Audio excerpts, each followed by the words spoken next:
Ancient Chinese, dressed in vibrant scarlet robes, gathered in the city center to play majestic flute melodies, filling the streets with the sounds of a festival that celebrated the culture, history, and spirit of ancient China. In the square where the courtiers and noble guests were gathering, a loud voice suddenly rang out, triumphantly announcing that the noble family of Sonia had finally presented a concubine to the Empress. All around, to the rhythm of exciting music, maidens were performing a dance with blushing cheeks. The two high-ranking men, standing in the shadow of the balcony, silently watched the graceful movements of the girls, discussing among themselves that the Sonia clan had long been famous for its descendants possessing great strength and innate magical gifts. The little girl, all wrapped in a scarlet veil, sat quietly on the cold stone floor, her face hidden from prying eyes, and, holding her breath, she patiently waited for the moment when fate would take its step towards her unknown future. This little child, wrapped in a scarlet veil with fine embroidery, had been sitting motionless on her knees in the middle of the hall for 2 hours, and in front of her, like a sacred symbol of her future destiny, on a decorated stand, rested an exquisite headdress, a golden diadem. The advisors, dressed in elegant blue hanfu, dressed in all the canons of palace etiquette, stood a little to the side, whispering to each other, discussing the affairs of the empire, when suddenly their conversations were interrupted by a solemn announcement, loudly announcing the arrival of the Empress herself. The ruler majestically entered the marble-decorated throne room, accompanied by the quiet rustle of her clothes, her long black hair flowing down her back like a river of night, and on her head sparkled the miangguan, the imperial attire inlaid with precious jade. As soon as her steps sounded near the courtiers, everyone present, from senior advisors to young servants, instantly froze in awe and bowed deeply, respectfully lowering their heads, expressing devotion and respect for the one whose will was stronger than fate and whose words sounded like law. The woman slowly and smoothly approached the dais, surrounded by incense burners with the aroma of sandalwood, sat down on the majestic throne with a straight posture, placing her graceful hands on the carved armrests of dark wood, and her calm gaze showed inner strength. The Empress, whose name sounded like a frozen legend, Yeva Aryun, was strikingly distinguished by her beauty. Emerald green eyes sparkled like precious stones, dark as silk, hair fell in soft waves over her shoulders, and a cold and flawlessly chiseled face. The girl, in scarlet ceremonial robes, with her face covered by a veil, sat just as before on the cold stone floor in a deep bow, without raising her head, as if she herself were part of an ancient rite, the meaning of which was known only to the heavens and to her alone. The mistress, looking around the hall with a calm but intent gaze, asked with slight surprise in her voice what was going on here, clearly not expecting to see such a strange picture among the celebrations arranged in her honor, when everything should have gone according to a strictly prescribed scenario. At the very foot of the stairs leading to the throne, like a figure forgotten by everyone, sat a tiny girl and, despite the solemn silence of the hall, was in no hurry to rise, as if time had stopped for her and nothing could disturb her inner silence. Only one woman's hand slowly rose upward, her long, slender fingers, adorned with rings, seeming to flow from the sleeve of the imperial robe, and without uttering a word, Yeva Aryun commanded absolute silence, which was to reign without objection. At that very moment, all the flutists in that place, as if by a magic sign, stopped playing. The music died down, the sounds dissolved into the air, and a tense, almost mystical silence spread over the throne room, in which one could even hear the beating of one's own heart. The ruler, who had previously maintained a majestic calm, suddenly and abruptly rose from the throne. Her movement was so swift that even the most imperturbable of the courtiers could not hide their surprise. No one expected such a thing from her. Without wasting a second, the beautiful woman walked with quick, confident steps towards her new concubine, a tiny girl who was still bowing on the stone floor, as if she did not believe that the Empress herself could pay attention to her. When a short but powerful command was given to raise her head, the little girl obediently followed it. The face, barely visible from under the veil, turned out to be surprisingly beautiful. Violet eyes shimmered with a restrained light, black hair softly framed delicate, almost porcelain skin. The woman, hardened in palace intrigues and brought up in a world where feelings were hidden behind the steel of will, froze for a moment in shock. The girl did not expect that this girl would be so young and fragile. Her age turned out to be truly shocking. The Empress's concubines, sitting a little to the side, listened with bated breath as their mistress asked with cold interest how old her new subject was. And when the girl quietly but clearly answered that she was only 8 years old, a wave of silent horror swept through the hall. Sonia Yoren froze in a tense and awkward posture, as if she herself had turned to stone when she heard the fury in the Empress's voice as she expressed her anger. It was obvious that she was deeply indignant and shocked that the Sonia Yoren aristocratic family dared to send a very young child to the imperial harem. The advisors, standing at a distance, immediately became animated, their heads bowed towards each other, and, not daring to speak out loud, they began to whisper heatedly, spreading gossip like poison throughout the entire hall, each one striving to be the first to know how the fate of the Sonia Yoren clan would change. The girl suddenly froze, her large eyes wide open in amazement, when a clear and unexpected order reached her to return home. She did not believe what she heard, because she did not expect such a gift of fate and did not dare to even imagine it in her thoughts. She tried to rise slowly on trembling legs, but as soon as her body moved from its place, a sudden sharp pain pierced every bone and muscle, and her face distorted into a terrible grimace of horror and suffering, as if she was holding back a scream with all her might. The Empress, who had impeccable self-control and was accustomed to obedience, could not remain indifferent this time. Genuine horror flashed in her eyes when she saw how much pain the child was in, and for a moment she froze, shocked to the depths of her soul. The woman, overcoming her stupor, rushed forward and caught the girl, holding her in her arms, not allowing her to fall to the stone floor. The little girl's body could barely stand on its feet. It trembled as if broken, and even the sternest courtiers fell silent for a moment from shock. The Empress, showing such obvious gentleness for the first time, leaned towards the child, and with obvious excitement in her voice asked if everything was all right. Her eyes were anxious and her tone was unusually warm, as if concern had broken through the icy shell of power. A man with short, bright red hair and a long silver earring in one ear stood in the shadow of the columns, watching what was happening with a gloomy expression on his face. His gaze showed incomprehension, distrust, and inner wariness. Nearby was another man, with platinum hair and flaming scarlet eyes, dressed in red clothes. His face was distorted with anger, jealousy flared up in him like a fire, and it seemed that another moment, and he would break away from the spot, forgetting about palace ethics. A third stood apart from everyone else, holding his breath, a blind man with a sky-colored bandage covering his eyes, his hair the whiteness of winter snow. He said nothing, but his silence was heavier than loud words, and the tension around him was felt on the skin. Sonia Yoren involuntarily shuddered when she felt an unexpectedly light but powerful touch on her shoulder. She opened her mouth, as if about to say something, but then frowned, feeling an anxious premonition creep into her chest.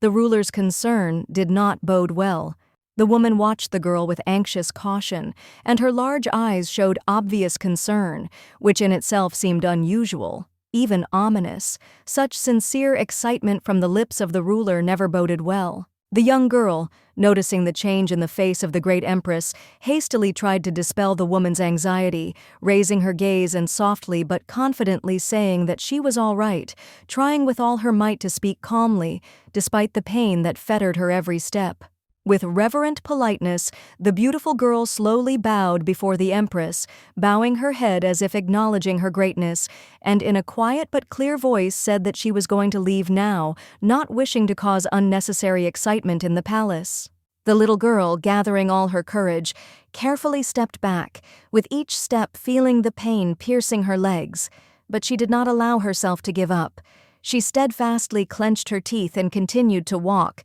despite the heaviness that fettered her body, without showing weakness. The golden crown, studded with precious stones, on her head swayed as she took a step, ringing and shimmering like a reminder of her fragility, but with it remained an unbearable resilience, as if she were fighting fate itself, refusing to give in. Finally, Sonia Yoren, realizing that her presence was no longer required, turned decisively and walked away, her gaze firm and her face unwaveringly calm, as if she were breaking out of the shadows, leaving behind everything that connected her to this place, ready for new challenges. The imperial courtyard seemed vast and austere, the gray buildings, built in the ancient Chinese style, standing on either side like silent guards, watching over the peace and quiet that eternity brought to this corner of the world. There, in a secluded room with wooden walls and a modest bed, Sonia Yoren lay half asleep, her body tired and her thoughts wandering in a misty ocean of dreams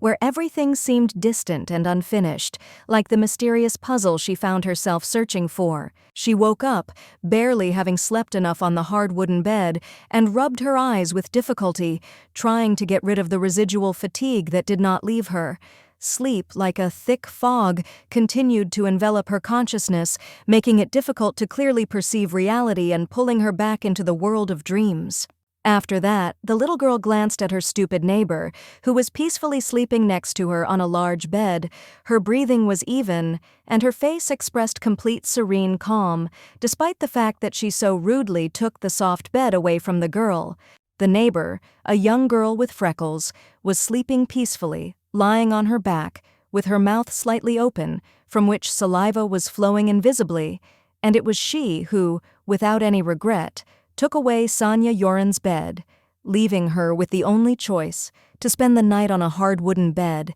experiencing discomfort and annoyance. Sonia Yoren, in turn, tried more than once to convince her friend to give up her bed in the evening, offering to swap places, but she rudely refused, ordering her to find another place to sleep, without showing the slightest sympathy or desire to give in even a little. The little girl, realizing that her request would remain unanswered, sighed with deep regret, took off her blue shoes, and, feeling how fatigue penetrated every cell of her body, carefully got out of bed, deciding that now she would have to look for a more comfortable place to rest. Sweet Sonia Yoren, sighing heavily, grabbed the door of the large window, sadly thinking that, despite her position as the Empress's concubine, she still remained an object of neglect and indifference from those around her. She regretfully opened the window, allowing fresh air to enter the room, and, looking out at nature, she became lost in thought, watching the dry branches of the trees and the birds that fluttered peacefully among their bare branches, creating the illusion of peace in this harsh world. The Sorak Empire, once thought lost in the legends of the Celestial Empire, now stretches across the vast lotus-covered lands of the ancient East, where majestic palaces crowned the mountain ranges like jewels, and homes shone under the light of the crescent moon. This great land was richly blessed by the blue dragon, an ancient divine being with eyes shining with molten golden light, whose wisdom and indomitable strength filled the hearts of rulers with power, and the sky with magical grace and eternal patronage. By the priceless grace of the heavenly patron, all noble families belonging to the ancient and noble class of the Sorak Empire gained power, the powers of telekinesis, control of destructive elements, the gift of clairvoyance, telepathy, and other supernatural abilities. Into this magical world filled with enchantments, ancient traditions, and hidden intrigues, one day a girl arrived, sent as a concubine.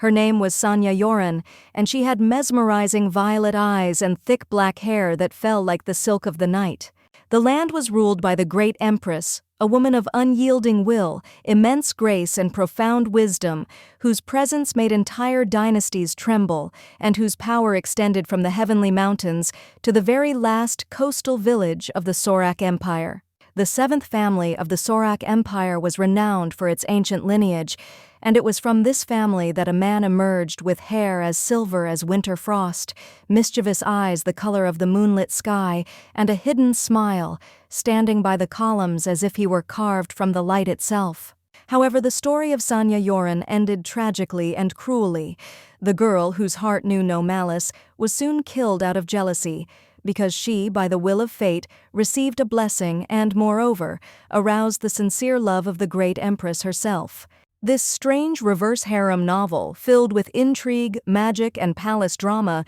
was read by the main character just a couple of days ago on her phone screen, unaware that she would soon find herself in the body of a secondary character in this story. When she opened her eyes and realized that her soul was now trapped in the body of the girl from the novel, the servants, without saying a word, began to dress her in silk, and the new father, in a formal hanfu with a cold face and contempt in his voice, immediately began to threaten the lovely girl. His name was Kyun Yoren, a stern, cold-blooded, and ruthless man with a piercing gaze, and without hiding the slightest contempt, he made it clear to his daughter that if she dared to return from the palace in disgrace, he would kill her himself and throw her body to the pigs to be torn apart. Anyone who, by fate or coincidence, found themselves in the imperial palace instantly lost their mind and self-control at the sight of the great Empress. Her beauty was dazzling, her grandeur was merciless, and her smile was capable of plunging into oblivion. In search of a clever way out and a desire to eliminate a possible threat, the advisor suggested to Mr. Kyun Yoran to send his own daughter to the palace, a girl without any magical abilities, but with a rare, almost inhuman beauty, as bait. The maids helped the girl get ready with indifference and cold haste, fastening heavy hairpins, pearl pendants, golden combs, and curved ornaments on the woman's head. She was an unloved child, born without a gift into a proud family. Now the young girl, wrapped in lush, stuffy clothes with silk sleeves, sat sadly by the window in the decorated room, and looking at the gray, cloud-covered horizon, thought how unfair, cruel, and scary it was for her to end up in this place. As if by the cruel, unchanging rules of an ancient harem romance, all the concubines desperately competed with each other, secretly despising each other because each one strove at any cost to gain the favor and rare love of the great Empress. The woman's bright red eyes, like molten rubies with a glint of heat, looked down from the height of the throne with intent concentration, not missing the slightest detail, as if looking for weakness in everyone who fell into the field of her attention and enormous will. And now, when the great ruler suddenly showed interest and kind, almost affectionate concern for the young Sonia Yoren, all the other concubines were instantly filled with hatred, because the girl had attracted the attention of the woman who ruled the world. The little girl sat quietly and motionless, her dull, detached gaze lowered, and her thin, wax-like hands crossed on her knees, clad in stifling, heartbreakingly heavy fabrics, feeling her strength draining away, and other people's gazes burning right through her, as if already accusing her. Sonia Yoren resolutely, through internal resistance, fear and pain, with anxious weariness in her heart, swore to herself to become the ideal, flawless daughter of the imperial palace, to go to bed early, to speak quietly and rarely, to obey without complaint, not to argue, not to cry, and not to throw tantrums.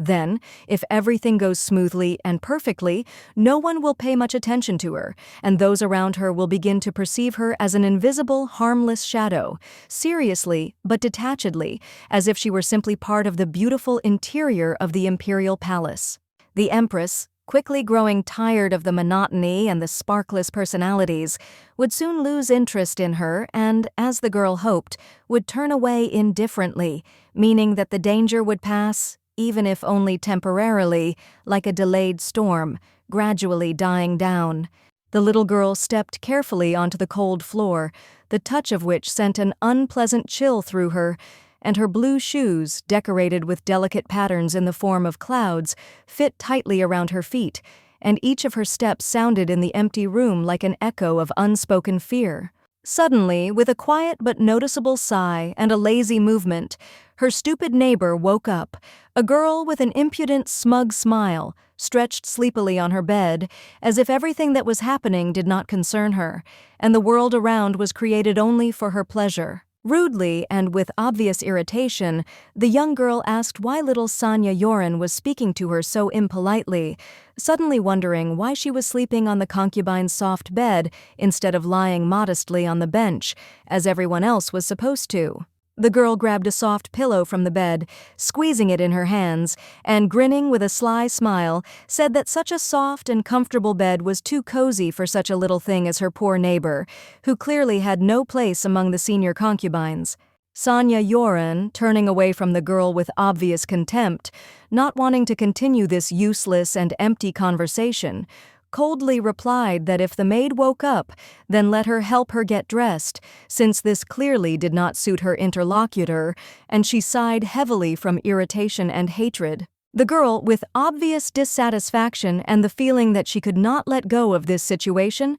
finally stood up from her seat and, gritting her teeth, began to help Sonia Yoren with her clothes, choosing a new pink dress for her that was supposed to emphasize her status among the other concubines. In the original, when Sonia Yoren complained to the Empress about her cruel and unfair treatment, it immediately made her an object of hatred among the other concubines, who could not forgive her insolence, arrogance, and openness in expressing her feelings and emotions. The maid tightened the little mistress's pink belt very tightly, causing the sweet little girl to involuntarily shudder, feeling how the fabric was squeezing and restricting her movements, causing pain in her stomach. But despite this, she remained silent, not wanting to show her weakness. But instead of screaming in pain, little Sonia Yoren, without giving in to her emotions, looked away and calmly said that this would do, even though it was painful, and then, with cold determination in her voice, ordered the maid to go away and leave her chambers. The girl in the yellow hanfu froze in surprise upon hearing such an unexpected order, as if she could not believe that she was being sent away not only from this room, but also probably from the palace, where she was accustomed to being not just a servant, but a part of everyday life and its constant element. For Sonia Yoren, without hiding her irritation and with cold determination in her voice, rudely told her to leave not only this room, but also the palace, clearly intending to get rid of the one who was her servant, with such firmness that it would have amazed anyone who was nearby. The beautiful little girl, thinking to herself, quietly thought that she was not going to leave someone by her side who would continue to complicate a woman's life, making her feel weak and helpless, because her face was expressionless, as always. There were guards standing near the closed huge doors, and from behind them, the clear screams of a maid could be heard, who seemed to have no intention of leaving, despite the strict order she had been given. All this was happening in front of the guards, which only made the situation worse. The girl was clearly angry with her young mistress, because she had been sent here by the master himself, the mistress's father, to monitor her behavior and not allow her to violate the established order, to always be nearby and carefully fulfill her role. The lady shuddered when she was found out. It turned out that she was a spy sent on a special mission, and her real intention was hidden under the mask of a submissive servant, which was a complete surprise for her and a huge shock, which she did not know how to cope with. There was clearly hatred and enmity between the Sonia Yoren family and the Empress, which sought to find its outlet in any manifestation of their relationship. And this incident only confirmed everything that had long been clear to both sides, who did not need words and explanations but were obvious to everyone. The maid began to justify herself, trying to explain her behavior and her actions, but the mistress, not wanting to listen to her anymore, coldly turned away, not wanting to waste precious time on her pathetic excuses, which had long been boring to her and had no meaning. Suddenly, behind closed doors, a servant of the guard loudly announced that a boy named Sol had come to see the girl, breaking the silence that reigned in the room. This unexpected arrival attracted the attention of everyone present, causing them to look at each other with surprised glances. The servant watched in bewilderment as the handsome gentleman, without showing a shadow of politeness, raised his hand in a red sleeve and rudely opened the door, as if ignoring all propriety, which only worsened the atmosphere of bewilderment and tension that reigned in the room. Sonia Yoren and the girl next to them were also surprised by the loud sound and the sudden appearance of a new guest, who seemed to be an important figure who clearly attracted their attention with his unexpected visit and strong presence in this difficult situation. A man stepped inside wearing boots and a red hanfu, which was expensive and richly decorated, which immediately attracted the attention of everyone present because his appearance was indicative and clearly stood out among the ordinary people in this palace. This charming, handsome man was named Zhou Yun. He was a tall man of Chinese descent, with golden hair and piercing red eyes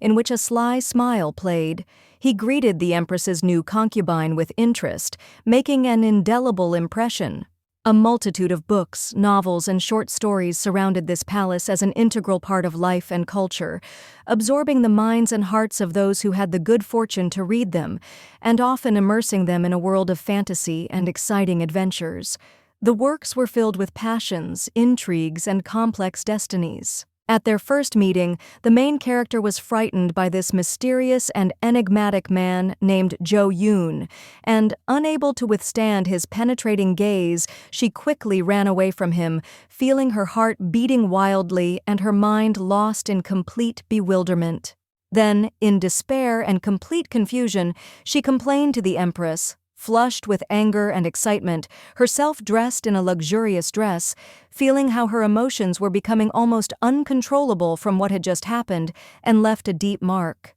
The man who had brought her fear belonged to an ancient line of firebirds, known for their unique abilities and unusual powers passed down through generations. This wonderful line was associated with fire magic, and he himself was the embodiment of this power. The guy in question had an exceptional ability to control fire, and his power was undeniable, giving him a majestic and mysterious presence, making everyone around him feel his strength and power. His eyes were not only determined, but also filled with fiery determination. Sonia Yoren raised her head as another concubine, with a look of surprise on his face, walked up to her and greeted her, which made her heart flutter in surprise and confusion. This concubine's gaze was full of questioning emotions. Jo Yoon, appearing with a sly grin, was surprisingly handsome, stately, graceful, and as if he had stepped out of a painted portrait, but there was something sinister and disturbing hidden in his gaze, and Sonia Yoren, despite his good memory, could not understand who was standing in front of him and where this person came from. Her existence, as fate intended, was supposed to be as smooth and peaceful as the calm flow of a forest river, like the carefree rustle of young grass in a gentle breeze on a summer afternoon, or like the quiet rustle of a dragonfly's wings over the surface of a lake. The little girl lowered her head guiltily, clenched her thin fingers, hunched over as if hiding from the world, and, pretending to be calm, barely audibly whispered an apology for not being able to properly introduce herself. After all, she simply had no family, no status, not even a last name. Thoughts wandered in a chaos of guesses. He finally understood that she could not have used her last name when joining the harem, because after losing her past, she was left with only the namelessness with which she was once born, and which she was now forced to bear. She realized with annoyance, bitterness, confusion, and anxiety that she could not remember who was standing in front of her now, as if this person had never appeared in the plot of the novel she had read, as if he had been inserted into her fate by someone from outside, without the author's knowledge. In a rough, harsh tone, standing right at the entrance, the stern man remarked with slight mockery that the palace allocated to the young girl was rather cramped, modest, squalid, and clearly did not correspond to the ideas of luxury befitting a concubine. Putting a long finger to his lips in a gesture of ostentatious politeness, the handsome young man with the graceful bearing declared that, as a concubine of higher rank, he had come here not simply out of curiosity,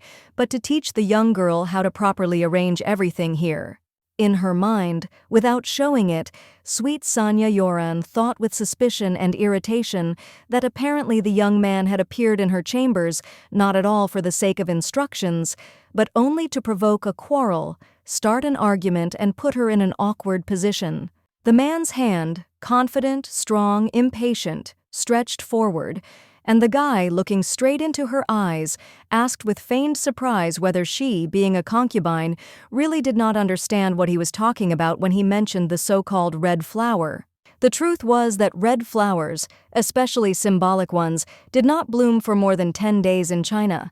They were fleeting, ephemeral, too sensitive to change, and therefore always served as an allegory for the fragile fate of women. After these words, young Jo Yoon with lazy grace came closer, ran his hand over the lady's cheek, lifted her face, and, looking down with haughty coldness, whispered that wilted flowers are not left in a vase. They are torn out of the ground by the roots without regret. After that, with a sly, smug, almost mocking smile, the concubine leaned a little closer and venomously whispered that the imperial palace was no place for wilted, crumbling, fading flowers, because neither compassion nor past beauty were valued here. The girl's face remained cold, calm, absolutely indifferent, as if carved from stone, and not even the slightest hint of fear, anxiety, excitement, confusion, or submission flashed in her gaze. The man made no impression. That is why, instead of being frightened, trembling, screaming, recoiling, or embarrassed, Sonia Yoran, with graceful, polite, impeccably educated restraint, bowed slightly before the arrogant concubine and thanked him for his precious, important advice. Young Jo-yoon, offended by her indifference, having lost interest in the girl for a moment, with a lazy, indifferent, almost tired look, turned his eyes to the modest, silent maid standing to the side, and instantly, decisively, without hesitation, chose her as his target. The man, with a slow, sliding, predatory, and feigned polite smile, asked if this girl was too close to her quiet, devoted, meek servant, and if not, he would like to make one very modest, personal request. Obediently, as if having already resigned herself to her fate, Sonia Yoran calmly asked how she could be of service to the respected concubine, bowed her head with respectful grace, closed her eyes, and concealed the flash of indignation lurking somewhere in the depths of her soul. With a sarcastic, lazy, and mocking half-smile on his lips, Jo-yoon casually said that recently, to his great regret, he had been in dire need of service personnel, especially diligent, silent, and obedient girls. To herself, with all her cold sobriety and inner restraint, Sonia Yoran instantly saw through his lie. The young man clearly occupied a high, honorable, almost privileged position in the palace, had many servants, and now he was lying absolutely brazenly. Jo-yoon was a truly dangerous, insidious, cruel demon in the flesh. His every word was poisoned with falsehood, every smile concealed evil intent, and feigned politeness served only as a mask behind which he hid his predatory face and cynical nature. The young maid, frightened, bewildered, and at a loss to the depths of her soul, stood behind, not daring to move, not knowing what to say, while her mistress, in anxious, painful thought, tried to decide whether to hand the girl over to the stranger. When Sonia Yoran slowly turned to her maid, she shook her head in despair, looking at her mistress in fear, whispering that she did not want to go to a new, unfamiliar, frightening master with whom a dangerous and humiliating fate could await her. But little Sonia Yoran herself, contrary to expectations, unexpectedly smiled. The one who was supposed to be an ally had long aroused her suspicions, and now the girl was sincerely glad to get rid of the intrusive, suspicious, possibly even spying servant. With such a simple, sophisticated step, the girl simultaneously established and strengthened relations with another influential concubine and got rid of a source of constant irritation. Cunning combined with composure brought the desired result. Pleased with her dexterity, beautiful as the morning spring, the young girl tightly clenched her fist, feeling an unprecedented relief. She managed to solve two important problems at once, without unnecessary noise, tears, or open conflict, while maintaining her dignity. The cunning maid herself, shocked by the betrayal and deprived of her former confidence, stood aside in complete horror, with a pale face, unable to believe that the young mistress had so easily, cold-bloodedly, and even with a satisfied smile given her to a stranger. She was shaking with fear, rage, humiliation, and great resentment, like a leaf in a gust of icy wind, and in her eyes, wide open and full of horror, raged a desperate, dark, bitter hatred for her former mistress, who had betrayed her without explanation or regret. The concubine, dressed in expensive silks, tired of empty conversations, with an ingratiating, almost indifferent intonation, again addressed the sweet girl, saying that, alas, it was time for him to leave, because important palace affairs awaited him outside these chambers. Without looking back even once, the stern man left the chambers with the same cold,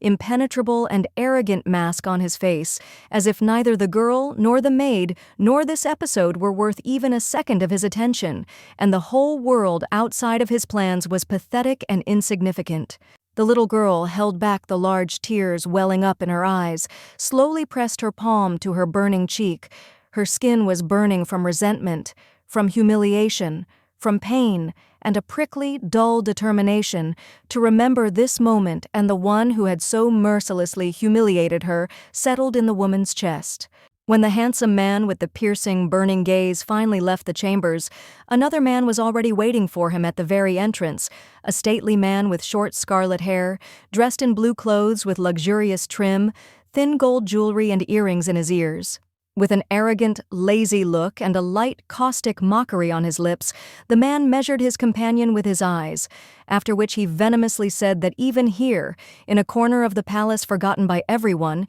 he managed to meet a useless, worthless nonentity. His name was Garam. The blonde, not paying the slightest attention to the insult, bowed with cold, silent restraint, in respectful obeisance to the concubine whose position was noticeably higher in rank, and then Garam cast a piercing glance into the room behind him. Jo-yoon, who was not used to being ignored, treated with indifference, and especially to not being greeted properly, literally became filled with anger. His face flared up with rage, his eyes lit up, and his breathing became heavy, as if a wild flame of humiliated pride had flared up inside him. Holding back his anger with great effort, he turned sharply to the girl standing silently next to him, in whose eyes neither fear nor guilt was reflected, and in a heavy, irritated tone began to ask sharply what these strange, impudent tricks were that she was allowed to do. He was seething with anger and indignation, noticing that the lovely Sonia Yoren had already ordered another guest to be brought to her,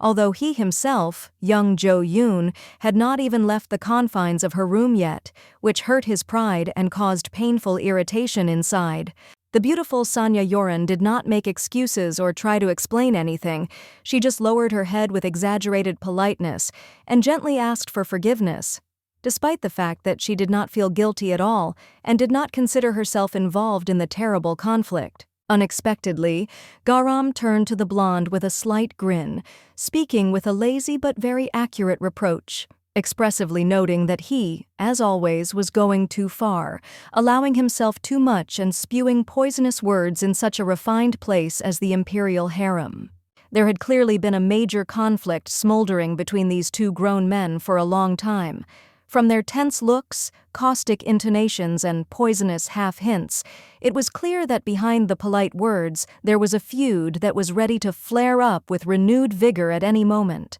With an angry expression on his face, the man pointed his finger sharply at everyone present, loudly declaring that such behavior was a real insult to him and that he did not intend to leave this matter without consequences and huge punishment. After this outburst of rage, young Jo-yoon, together with his newfound maid, without deigning to look at anyone else or say a word, turned around and, without hiding his irritation, walked away with a heavy gait, leaving the room filled with tension. Sonia Yoren slowly raised her head at the very moment when the charming Garam addressed her, and opening her expressive eyes wide, she appeared before him in a surprisingly sweet and at the same time truly beautiful and bright appearance, like a morning star. It turned out that this handsome and unusual man had arrived at the palace only to personally see what the new concubine was like, because his piercing indigo eyes and deep red hair were memorable at first sight. However, as it turned out, the handsome Garam had already seen enough.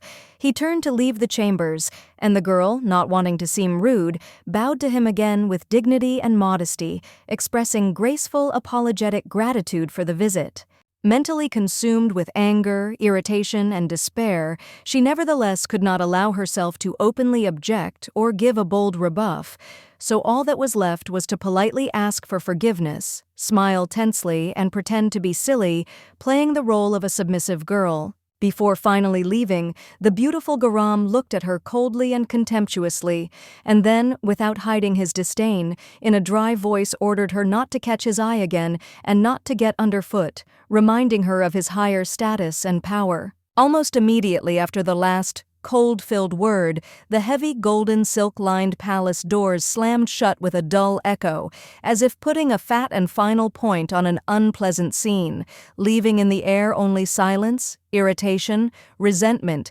humiliation, and unspoken annoyance. Having gathered the last bits of will, patience, endurance, anger, and quiet despair, the little girl slowly and tiredly sank down onto the wide bed, spreading her thin, fragile arms out to the sides, as if wanting to forget for a moment, disappear, become invisible, and feel nothing for at least a second. Despite the hurt, fear, and anxiety, Sonia Yoren felt a barely noticeable, almost painful relief. Finally, she was alone, without strangers' eyes, and this loneliness suddenly became desirable. She could exhale, close her eyes, and forget for a while. She had already managed to get to know 2 other concubines of the Empress, whom she had previously known only as characters from a Chinese romantic harem, but now they had become real, living people, with their own character, voice, and quite tangible influence. It was becoming difficult to keep her large eyes open. Fatigue was slowly creeping up on her, making her yawn involuntarily. Her body ached from tension, and her mind was drawn to sleep, dreaming of peace and at least a couple of hours without expectant glances and pretense. However, the peace was short-lived. Footsteps were heard behind the closed carved doors, and soon 3 figures appeared, their silhouettes resembling servants, who loudly and clearly announced that they had come to prepare the concubine's bedroom for sleep, as required by palace regulations. Opening her eyes in surprise and quickly sitting up on the soft bed, the young girl raised her head, peering into the dim light and the silhouettes of the strangers, confusedly asking herself who they were, where they came from, and whether they could be trusted even a little. With doubt and slight surprise, Sonia Yoren watched as one of the maids muttered something in a puzzled tone. Then, as if deciding that there was no point in delaying it any longer, opened the doors and allowed them to enter, preparing for the inevitable process. Following this, more servants began to enter the room, each with red ribbons in their hair, walking in unison, as if they had been prepared in advance for a specific task, and without slowing their pace, they headed towards the girl's bed, already ready to act. The maids, in turn, began to decorate the bed in luxurious, expensive red silks, carefully distributing them over the bed, creating patterns that seemed too pretentious for her modest taste, preparing everything to truly impress. The sweet little girl, unable to understand why the large women's bed was starting to change its color to such a bright and rich red, covered her face with her hand, feeling her discontent growing, not understanding what was hidden behind this unusual and strange decision. Some of the palace maids were quietly talking among themselves, not daring to ask a question, but clearly concerned that the girl did not like the changes in her surroundings, and that perhaps this bright red color was simply not to her liking. They did not dare to intervene. The woman, with obvious confusion in her voice, quickly answered the lady that the room with such luxurious furnishings had been specially prepared for the first wedding night with the Empress, and other options, as it seemed to her, were simply not envisaged at all. Sonia Yoren froze in place in complete horror, feeling as if everything inside her had been torn apart by surprise, and a shudder ran through her body. Her face turned pale and her eyes reflected a silent shock mixed with confusion, fear, and complete disbelief at what she had heard. A few moments later, as if at a prearranged signal, the maids hastily left the chambers, leaving the girl alone in the midst of luxury, where the silence seemed too resonant, heavy, and oppressive on the heated, excited, and frightened imagination. Her head suddenly began to swim, as if the air had become thick and heavy. The girl could not even imagine that the powerful ruler actually wanted to spend the night next to her.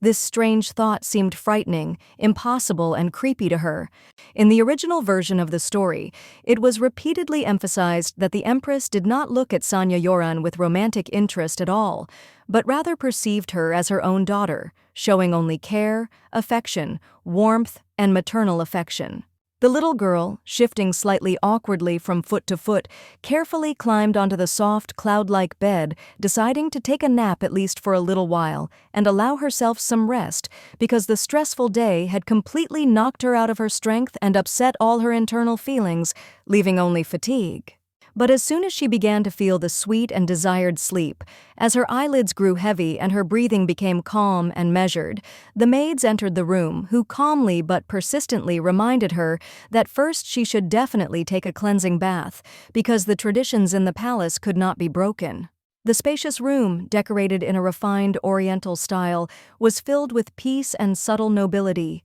Chinese carved furniture made of lacquered wood, smooth walls decorated with paintings, and paper lanterns casting a soft light gave the chambers a sublime atmosphere. On a magnificent throne, towering in the depths of the majestic hall and decorated with exquisite carvings in the form of dragons and phoenixes, sat Yeva Aryun, the powerful ruler of the empire, dressed in ceremonial robes of scarlet and deep black, symbolizing strength. The woman, with restraint, but with a noticeable shadow of regret, mentally reproached herself for not being able to maintain absolute composure and dispassion, even though only a frightened child stood before her.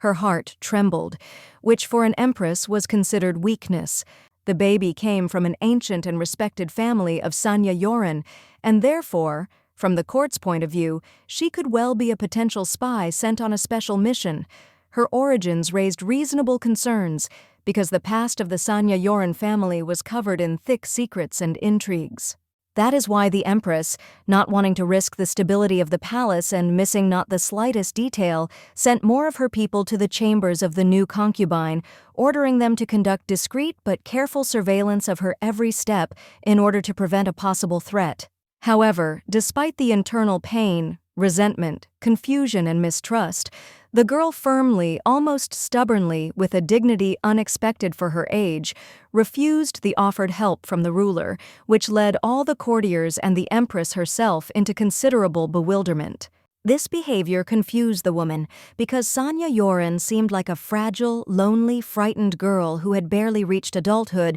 but in her gaze one could read hidden strength, stubbornness, determination, and something frighteningly adult, not typical of such a young creature. Suddenly, breaking the prolonged silence, a servant appeared before the woman, silently walked forward with a lowered gaze and caution in every movement, as if she was afraid to disturb the important, heavy thoughts of the Empress, immersed in a stream of guesses and gloomy reflections. Kneeling before the majestic ruler, the maid with a deep bow and a restrained voice said that everything had been prepared in advance for the first wedding night, as prescribed by palace custom, requiring precision and strict adherence to rituals. However, she could not help but notice a disturbing detail. The little lady's entire body was covered with many small, barely noticeable scars, which, despite their age, clearly indicated that in the past, the girl had been treated cruelly and inhumanely, as if she were an object. The beautiful Yeva Aryun, hearing about this, frowned sympathetically.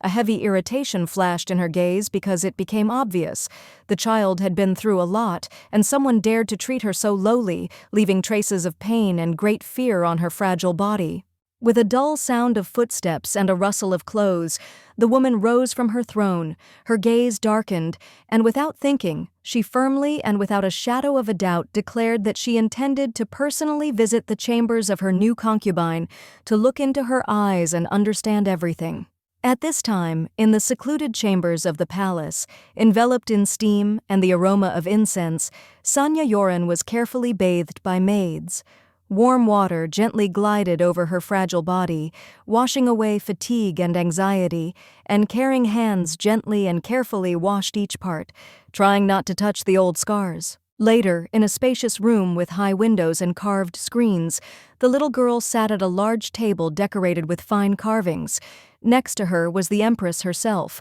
majestic and calm, pouring clear sake into an elegant porcelain glass with a gold rim. Yeva Aryun slowly, unhurriedly, with dignity and regal bearing, took the cup with the drink in her hands, brought it to her lips, and took several small, thoughtful sips, as if reflecting on something important, as if each taste reminded her of something from the past. On the table, covered with a silk tablecloth, lay ripe fruits, fresh fruits with pink skin, juicy tangerines, exquisite oriental sweets, shimmering with colors. Everything was served with special care, as if for a holiday. Suddenly, breaking the silence, the lovely Yeva Aryun asked the girl in a calm but at the same time attentive tone why she had not yet touched any of the treats, had not drunk any tea, and had not eaten a single piece, despite all the efforts of the cooks and servants. All this time, Yeva Aryan watched the little girl closely, never taking her eyes off her as she slowly sipped her drink,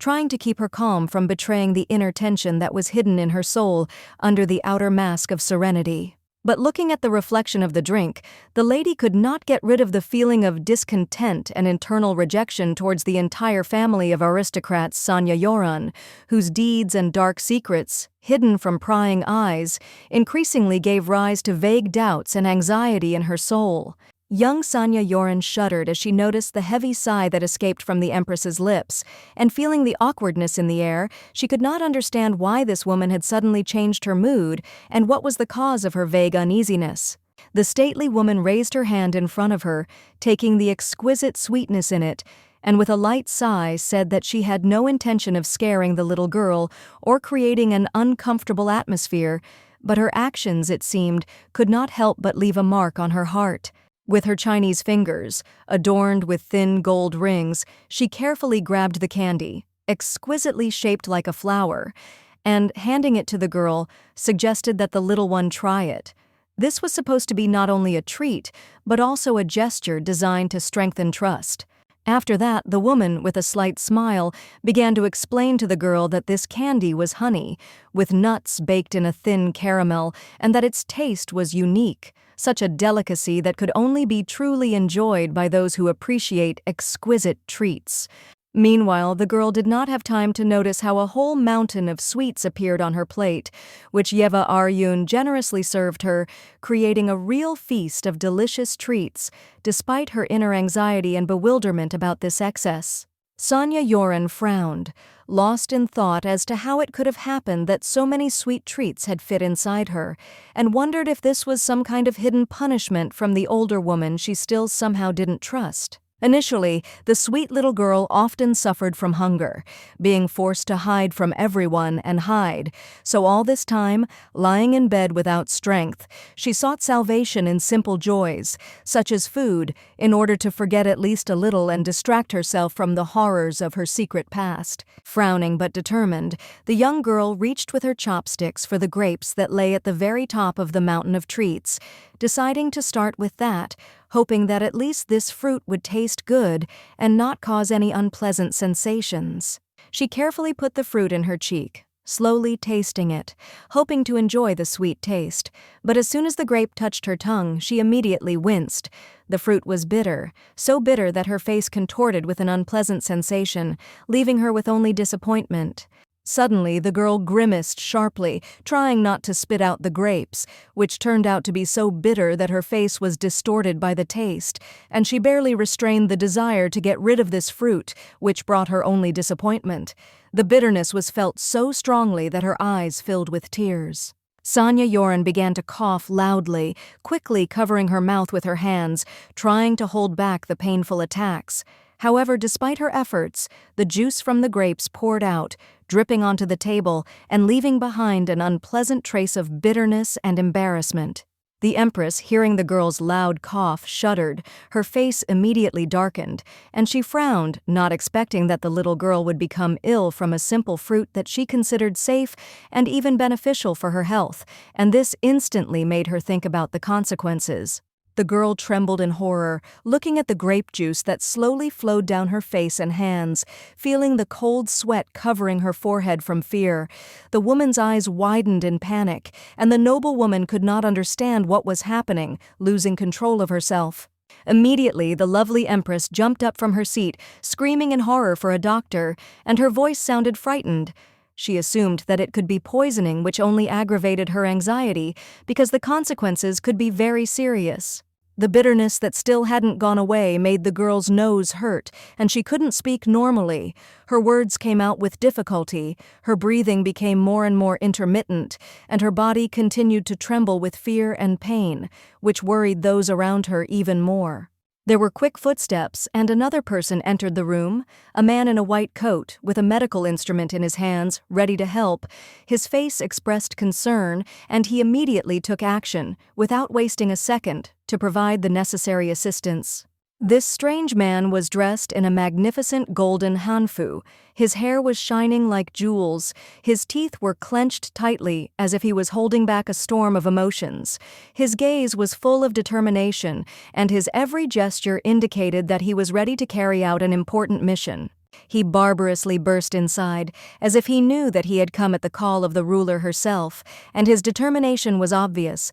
because he understood that much depended on his actions, and the anxiety that reigned in the air only strengthened his determination. Sonia Yoren and Yeva Aryun stood motionless, their bodies frozen in anxious and tense anticipation, as if something important and inevitable was about to happen, and their eyes met. Both felt a threat hanging in the air, a harbinger of trouble that was gripping their hearts. The young maiden's face was stained, expressing deep horror and anxiety when she realized who exactly had appeared in their room, and her eyes widened in fear and surprise when the one who could influence the fate of everyone who was nearby and change everything came. It was Miren Aryun, the Empress's wise and experienced advisor, dressed in a magnificent outfit that emphasized his high position and status, and he looked worried with anxiety on his face because there was a serious threat that his ruler could be poisoned, and he was obliged to act immediately to prevent disaster. The young man was running as fast as he could down the long corridor, his footsteps echoing, when suddenly an alarming call was heard, echoing throughout the building, and his heart began to beat faster. His legs seemed to not obey him, but he rushed towards the room, feeling that something terrible and extremely important was happening right now. A new environment opened up before him, red curtains shimmering in the dim light, sliding across the floor like shadows, creating an atmosphere of tension and uncertainty, as if the walls themselves were whispering that there was an invisible danger hidden here that he needed to understand. Miren Aryun was furious when he learned that someone had dared to try to poison the sweet and inviolable Empress right in his presence, and this insolence awakened in him a terrible, all-consuming evil, because he never forgave such actions, especially when they concerned the closest ones. Having seized the controlled evil, he threw open the doors with a furious growl, breaking the silence, and, not holding back his anger and inner turmoil, he rudely asked what had happened, trying to comprehend how such terrible events could have happened in this sacred and protected place. But as soon as he crossed the threshold, his face reflected bewilderment and shock when he realized what was happening inside, and his mouth fell open in surprise and anxiety, as if the world itself was collapsing before him, and he did not know how to act further, did not know what to do with this chaos and danger. Inside the room was the Empress herself, and next to her stood Sonia Yoren, whose face was stained with grape juice, which seemed so bright against her pale skin, as if it were some kind of symbol or mark that should not be forgotten, warning of possible danger. The man stepped towards the ruler, his gaze full of anxiety and determination, and she, despite her obvious concern, answered him that she was fine. But the girl standing next to him was in much worse shape and clearly needed urgent help, which made him even more worried. With her hand, she gently pushed the young girl towards the head doctor, who was standing a little further away, and the girl, trembling with fear, went to meet help, as if she herself did not believe that this was happening and did not know what to do in such a stressful situation. Suddenly, a servant entered, following the doctor, and loudly said that he had lost his bandage while hurrying along the corridor, and now his eyes, red and wild with sharp pupils, became visible to everyone, which attracted attention and caused even more anxiety among those present. The young man turned back, cursing mentally because the new danger had revealed his secret, which he had tried so hard to hide from everyone, and now the consequences of this step could be much more serious than he could have imagined in his worst assumptions. The blood of a snake ran through his body, and the scales that covered his skin glittered in the dim light, giving him a sinister and mysterious appearance. He looked not like a man, but like something far more ancient and dangerous than any mortal, unimaginably alien and powerful. Miren Aryun, overcome with anxiety, began to cover his eyes with a ribbon again, hiding his emotions and not giving himself a chance to be vulnerable, while Sonia Yoren, looking at him in bewilderment, noticed that she still had not asked how to greet the concubine who had arrived and what to do in this situation. as suddenly the man, with genuine force, placed his hand on her forehead, making a gesture that was hard and decisive, as if he wanted to make her understand that now was not the time for doubts and hesitations, and everything that was happening was only a small part of a larger plan. After which the man said angrily that she must choose, whether she would prefer death by poisoning or remain without a head, and the girl recoiled in fear, feeling the full weight of these words on herself, as if death itself was standing nearby, ready to take her away. She felt as if she had fallen into the trap of a snake, which was wrapping its coils around her, squeezing her tighter and tighter, and not giving her a single chance of salvation. Her fragile heart was beating wildly in her chest, and she understood that she could not get out of this grip. The dangerous, wild snake, like an anaconda, embraced the beauty in its strong embrace, holding her tightly, and the girl realized that this moment had become for her not just a test of endurance, but a real trap from which she might never escape. And now this reptile, ready to devour her, showed its sharp and dangerous fangs, and Sonia Yoren trembled with fear, feeling how her body was paralyzed by horror before the inevitable danger, which seemed too close to avoid it or change anything. The lovely lady kept her head bowed as the physician, after careful examination, gave his verdict. She was not poisoned, but simply the grapes were too bitter for her, which at first seemed incredible, but fortunately turned out to be true. The Empress breathed a sigh of relief at the news. Her tense muscles relaxed, and she felt the world return to its place again, albeit with the clear awareness of how thin the line between life and death was in her situation and in her surroundings. The adults started talking about children, about how they often prefer sweet things, while they treat sour and bitter things with obvious disgust,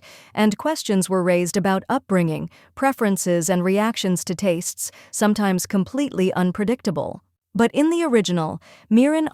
was one of the most cunning and mean characters, and when he found out that Sonia Yoren had died, he just said, "What a pity," saying these words without the slightest expression of regret, as if her death had absolutely no meaning to him. And still, initially, this character was not a human, but a dragon, and this was his main secret, which he carefully hid from everyone so as not to arouse suspicion and not to reveal his true nature, which gave him even more mystery and danger, regardless of how he manifested himself. Sonia Yoren bowed her head in resignation, feeling despair growing in her heart, because she realized that now nothing could be changed, and all her thoughts were only about death, which seemed to be about to take her away, leaving a woman's fragile life in the shadow of a terrible tragedy. The Empress asked the sweet girl if she could eat anything else besides the berries, to which she apologized, explaining that it was too late for food, and her body simply could not perceive anything else except the bitterness of the moment she had experienced,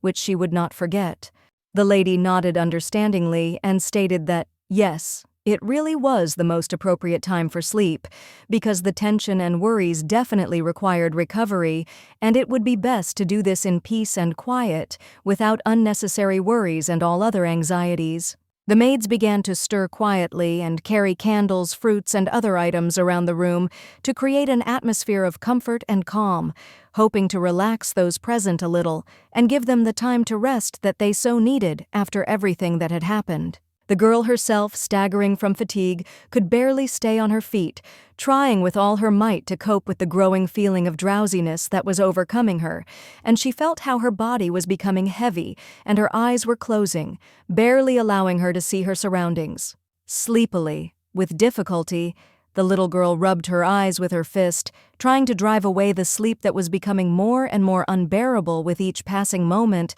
Her body protested, but she still held back, trying not to fall asleep right there, standing, as if trying to win. Handsome Miren, watching her condition with surprise, turned his attention to the girl whose body was already on the verge of losing balance. He could not help but notice how she was barely staying on her feet, almost losing consciousness from the fatigue that overcame her. The girl, unable to hold on any longer, was losing strength with each passing moment. Her eyes were opening with difficulty, and her body was on the verge of falling, as if it had lost all support. Sleep was covering her, and despite all her efforts, she could no longer stand. Her fragile body began to give in. He, noticing her helplessness, did not lose his head and instantly picked her up in his arms, trying to hold her in his arms so as not to let her fall onto the hard and cold floor. His feelings were overflowing with care, and he carefully pressed her to himself, trying to ease her suffering and support her. Sonia Yoren, jumping up in surprise, instantly opened her eyes, because she absolutely did not expect that someone would pick her up in his arms, and now, feeling his support, she was confused, not knowing how to react to such an unexpected manifestation of care and attention, which she could neither understand nor accept immediately. Miren Aryun, as if nothing had happened, despite the threats and the tense atmosphere he had created earlier, held her in his arms with such ease, as if he was not the person who had once threatened her, smiling caringly, and his face expressed a sincere desire to protect her at that moment. The boy was incredibly tall, and when the little girl, barely containing her excitement and anxiety, looked down, her gaze slid over the semi-dark space where the floor seemed distant and endless, as if the whole room and the world around were too big for her. After that, she was carefully and lovingly carried to the bed, almost as if in hands, and she felt her body being absorbed into the soft red sheets that gently wrapped around her, giving her a feeling of peace and comfort, where she could completely relax, forget about all her worries, and feel safe. Miren Aryun, understanding the girl's condition, said in a light and gentle tone that Sonia Yoren was probably very tired and perhaps could no longer withstand the tension and stress, so she needed to rest and regain her strength as soon as possible in order to be back on her feet. Feeling awkward in this situation, the girl carefully sat up on the bed, realizing that she would now be perceived as a small child, despite her desire to look like an adult, and this realization was new and rather strange for her, causing internal embarrassment. They carefully grabbed the little girl by her graceful feet to take off her pink shoes, and despite her slight embarrassment and awkwardness, everything happened so carefully and calmly that she could not object, although she was not accustomed to such care and attention. The Empress, with a kind and caring smile, helped the little girl take off her shoes, understanding that this could be an important moment for the girl, and she tried to create an atmosphere of warmth and comfort so that the little girl would feel calm and protected, as if in her own home. The young girl, stunned and a little confused, sat on the bed, not believing that someone would suddenly treat her so sincerely and caringly, because in her life there were so few moments when someone showed attention and tenderness to her, and she could not understand why. These two adults behaved with her so friendly and openly, as if she was not just a stranger's child, but someone very important to them, and she could not understand how, in such a cruel world, they could so sincerely and freely protect her, without expecting anything in return. And so the little girl, holding back her excitement and feeling an unprecedented confidence for her, said that she was very grateful to them for their help, but now she could cope on her own, which surprised the adults with her unexpected refusal, which sounded too adult for her age and situation. They looked at each other warily, realizing that this behavior was completely unusual for her, as if the girl had suddenly lost her childish naivety and began to behave in a restrained, intelligent, and adult manner, which caused them slight concern. The pink shoes remained lying on the soft bed, forgotten and unnoticed, as a symbol of the fact that the little girl had changed a little in her perception of the world and began to look at it from a different point of view than before, discovering something new for herself. A lovely night had come, and the dark sky, strewn with stars, covered everything around, plunging into deep silence and stillness, where only a quiet wind reminded that life goes on, despite all the worries and experiences that were in the air. The servant hurriedly followed behind the young master, who looked incredibly elegant in his blue hanfu, with his golden hair fluttering in the wind, reflecting the light and creating an aura of mystery, as if he was not just a man, but a majestic being. The young man was shocked by his own actions, by the way he cared for another concubine who was essentially supposed to be his rival, and despite his tamed cruelty, he couldn't help but feel like his heart suddenly fluttered at that moment. The girl had legs that were too thin and emaciated, barely able to support her, and shoes that seemed too small, inhumanly squeezing her toes, which added to her vulnerability, as if she was on the verge of collapsing under the weight of everything. The beautiful lady froze in horror when her gaze met the guy's real eyes, which were full of dark, incomprehensible horror, and, realizing that he was much more dangerous than she could have imagined, the woman's heart sank with fear, as if death itself was standing nearby. Very soon, the sweet little girl, as if succumbing to fatigue and wanting to get rid of all the surrounding worries and cares, began to doze off right on the go, her body losing support, and her eyes began to close, as if she was looking for salvation in simply forgetting herself. But the man, even fully concentrating on what was happening, could not understand how the lady managed to come to her senses so quickly and take control of the situation again, as if the vulnerability she had recently shown had instantly evaporated, and she had returned to her previous form. The night was full of mysterious calm. The moon softly illuminated the dark sky, and the stars, like eternal witnesses of time, scattered across the sky, creating a charming picture that beckoned with its grandeur and boundless calm, absorbing all worries. The concubine, remaining motionless for a moment, stopped to enjoy the silence of the night, watching the moon reflect its light on the dark expanses, feeling the world around him freeze in this magical moment where everything disappears except these silent witnesses. Meanwhile, in the Empress's room, where silence reigned, the girl Sonia Yoren slept peacefully in the same bed with a woman. Their bodies were surrounded by the soft light of the night, and the air itself was full of warmth and tranquility, as if it was a place where all worries disappeared and the world was in complete peace. The little girl, feeling anxious, was afraid to fall asleep, knowing that her strange nighttime habits could cause trouble, and was worried that she might offend the ruler, leaving her in terrible anxiety, not realizing that she might not notice anything. Suddenly, unable to bear the silence of the night, the woman sat down on the edge of the bed, looked at the sleeping girl, and, despite her fatigue, allowed herself to think for a moment, realizing that her heart was filled with excitement and sympathy for this helpless creature. Sonia Yoren, feeling anxiety grip her heart, carefully turned over in bed, trying to find a comfortable position, and closed her eyes again, as if she was seeking peace in her thoughts, hoping that everything would be fine and she would be able to find answers to her questions. Adult Yeva Aryun, with slight concern, leaned over the girl, placing her hand on her small head, stroking her hair, feeling the girl's warm breath gently touch her skin,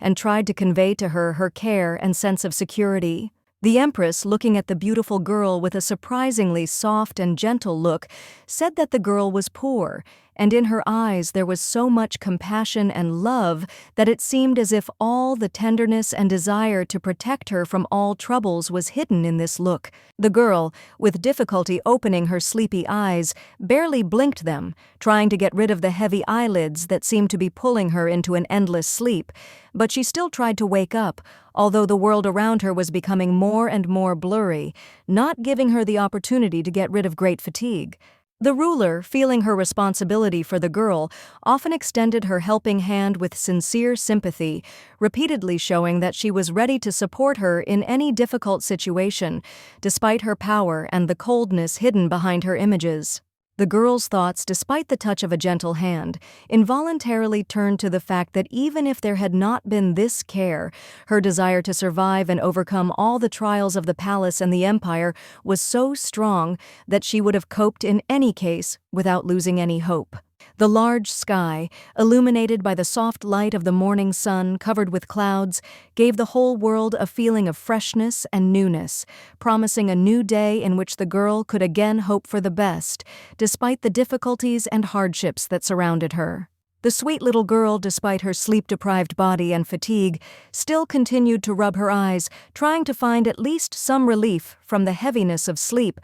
but her restless mind and body did not allow her to immerse herself in the long-awaited rest, despite all her efforts. Sonia Yoren, slightly alarmed, noticed that Yeva Aryun had left before dawn, and now the place next to her on the bed was empty, leaving only traces of the night's worries and the silence that filled the room, like the night silence after the rain that filled the space around. The pink dress, fluttering beautifully at the seams, attracted the attention of all the servants in the palace, who came in to help the new concubine dress, carefully preparing her as if it were an important ritual in which every gesture was thought out to the smallest detail. A hand with long scars that testified to a hard life took a white cloth and rinsed it thoroughly in water, absorbing the moisture before carefully continuing to care for the girl who needed to be helped through this day full of challenges and unfamiliar circumstances. Two maids carefully looked after the girl. One helped the girl wash herself, gently wiping her face from sleep,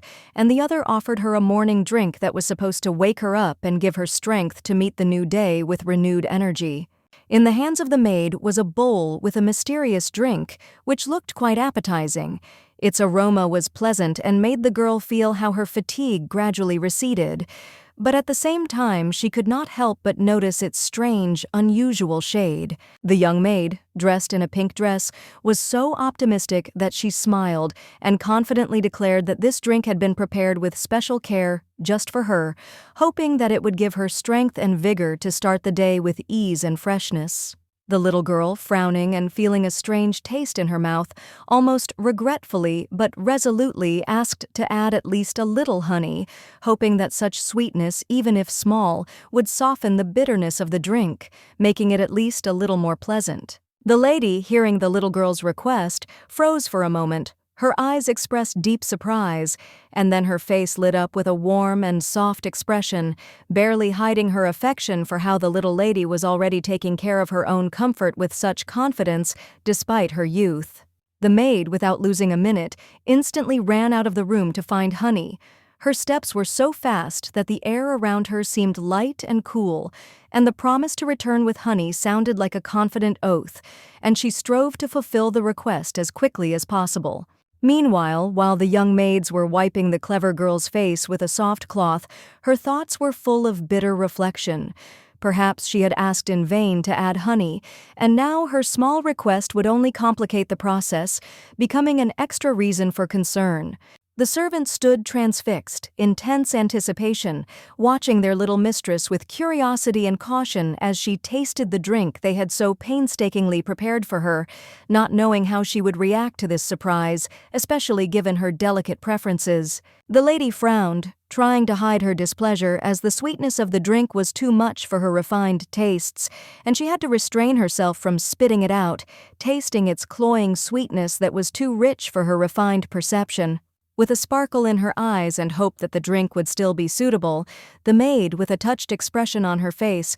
quietly asked if the lady liked the drink, sincerely wishing that everything would be the best, and that she would feel comfort and pleasure from every drop. Suddenly, the little girl, as if unable to restrain herself from an impulse, jumped sharply off the bed and, landing loudly and abruptly on the floor, hit the hard surface with her feet with a dull thud, attracting the attention of the entire room and everyone present with her unexpected action. After this, as if justifying her unexpected act, the girl confidently and decisively declared that she would like to go for a walk, not paying attention to what had just happened, and impatiently waited for permission to fulfill her impulse, feeling a slight anxiety. The little girl, fully aware that she had to be on guard and careful, realized that among the other concubines there might be those who were ready to weave various intrigues and plot against her, which put her in a vulnerable position and required special caution. That is why she thought that if the palace were suddenly under attack,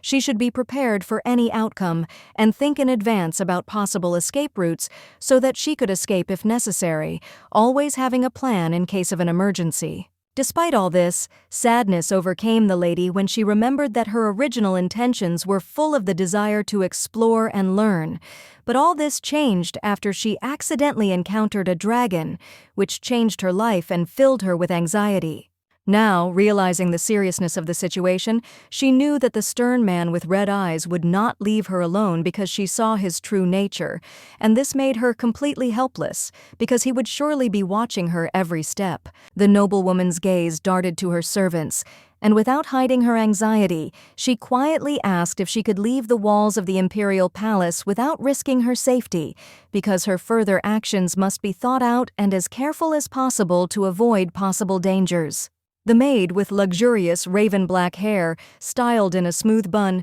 replied with a polite half-smile on her lips that her mistress had no need to ask permission at all, since she had the right to move freely throughout the entire palace at any time convenient for her. The young girl, looking down and biting her lips slightly from slight embarrassment, quietly uttered a request to teach her the intricacies of palace etiquette, because, having been here quite recently, she felt insecure and had little understanding of the customs, rules, and refined traditions of the refined place. The maids, bowing their heads in unison in a polite bow, meekly explained that the dear lady was allowed to visit almost all parts of the palace, except for a few strictly guarded and closed areas, such as the library, the imperial garden, and the private quarters of high-ranking persons. For Sonia Yoren, who had been brought up in a strict and restrictive environment, the news that she could freely walk around most of the vast palace complex was a revelation and a surprise to the core, as she had sincerely believed that she was bound by rules and boundaries. A warm fur cape of a soft pink color with golden embroidery along the edge was carefully and with visible care thrown over her fragile shoulders so that the young concubine would not freeze in the cool morning air and would not catch a cold from the cold drafts in the stone halls of the palace. Slowly, with a slight creak and an almost solemn sound, the huge carved doors of the main palace swung majestically open, letting in a stream of cool morning air, and with it a feeling of novelty, change, and something unknown but alluring. Sonia Yoren, with a determination surprising for her young age, with a firm, calm, and focused look in the depths of her shining eyes, confidently took a step forward, as if entering not just marble halls, but a new destiny, full of trials and discoveries. She carefully, with small, childish, and still slightly uncertain but determined steps, began to descend the wide and majestic staircase leading down to the bright galleries, ceremonial halls, and endless corridors with high ceilings. The further she walked, the higher and more grandiose the staircase that was left behind seemed, and it seemed that there were not just many steps, but thousands, and with each new step the girl's heart was increasingly filled with anxious delight and sweet anticipation of the unknown. The maids, who remained a little behind, watched their young mistress with tenderness and maternal affection. She was so touchingly fragile, graceful, full of inner light, and her fragile figure, lost in the spacious halls, resembled a fragile bud in spring. A small foot in an elegant slipper with dragon embroidery carefully stepped onto the cool grass, damp with morning dew, and her toes felt the softness of the earth, mixed with fragile, rustling leaves, spreading out like a colorful carpet under the woman's feet. Sweet Sonia Yoren slowly walked out into the backyard of the palace, where the entire space was filled with the lively, almost fairy-tale silence of autumn. Trees with golden and crimson foliage swayed in the wind, mossy stones lay in the corners, and the air was fragrant with fading but enchanting nature. The girl carefully made her way through the branches, between the bushes, tall grasses, and smooth trunks, dodging low-hanging leaves, and in this silence of nature, something unexpected, strangely bright and amazingly beautiful, suddenly attracted her attention, like an invisible call. Stopping in surprise in the middle of the garden path, she froze in place like a statuette, holding her breath, and her large eyes opened wide with sincere amazement, quiet delight, and slight trepidation, as if she saw a real fairy tale that suddenly came to life before her. Under the spreading crown of an ancient moss-covered tree, whose roots went deep into the ground where the shade was especially thick, delicate pink flowers suddenly stretched upward from the grass, trembling in the wind, fragile, shining, completely out of place in this late, almost fading autumn. Without thinking twice and giving in to a sudden burst of playful inspiration, the little girl deftly, almost like a cat, climbed onto a low branch of an old tree with wide, spreading crowns, made herself comfortable and, sighing blissfully, lay down to rest, as if this were her favorite place in the world. With a genuine, truly happy smile on her face, she spread her arms out to the sides, allowing the wind to play freely with the long sleeves of her robe, and her gaze to slide freely over the blue sky, grasses, flowers, and foliage, enjoying the peace and beauty of her surroundings. There was a bewitching, almost magical harmony of nature all around, a high azure sky, across which fluffy clouds floated lazily, the ground strewn with bright flowers, rare gusts of wind stirring the crown, and the leisurely breathing of the forest filled with the aroma of autumn. But even the warm fur mantle that the maids had thoughtfully thrown over her in the morning could not completely protect her from the persistent autumn chill.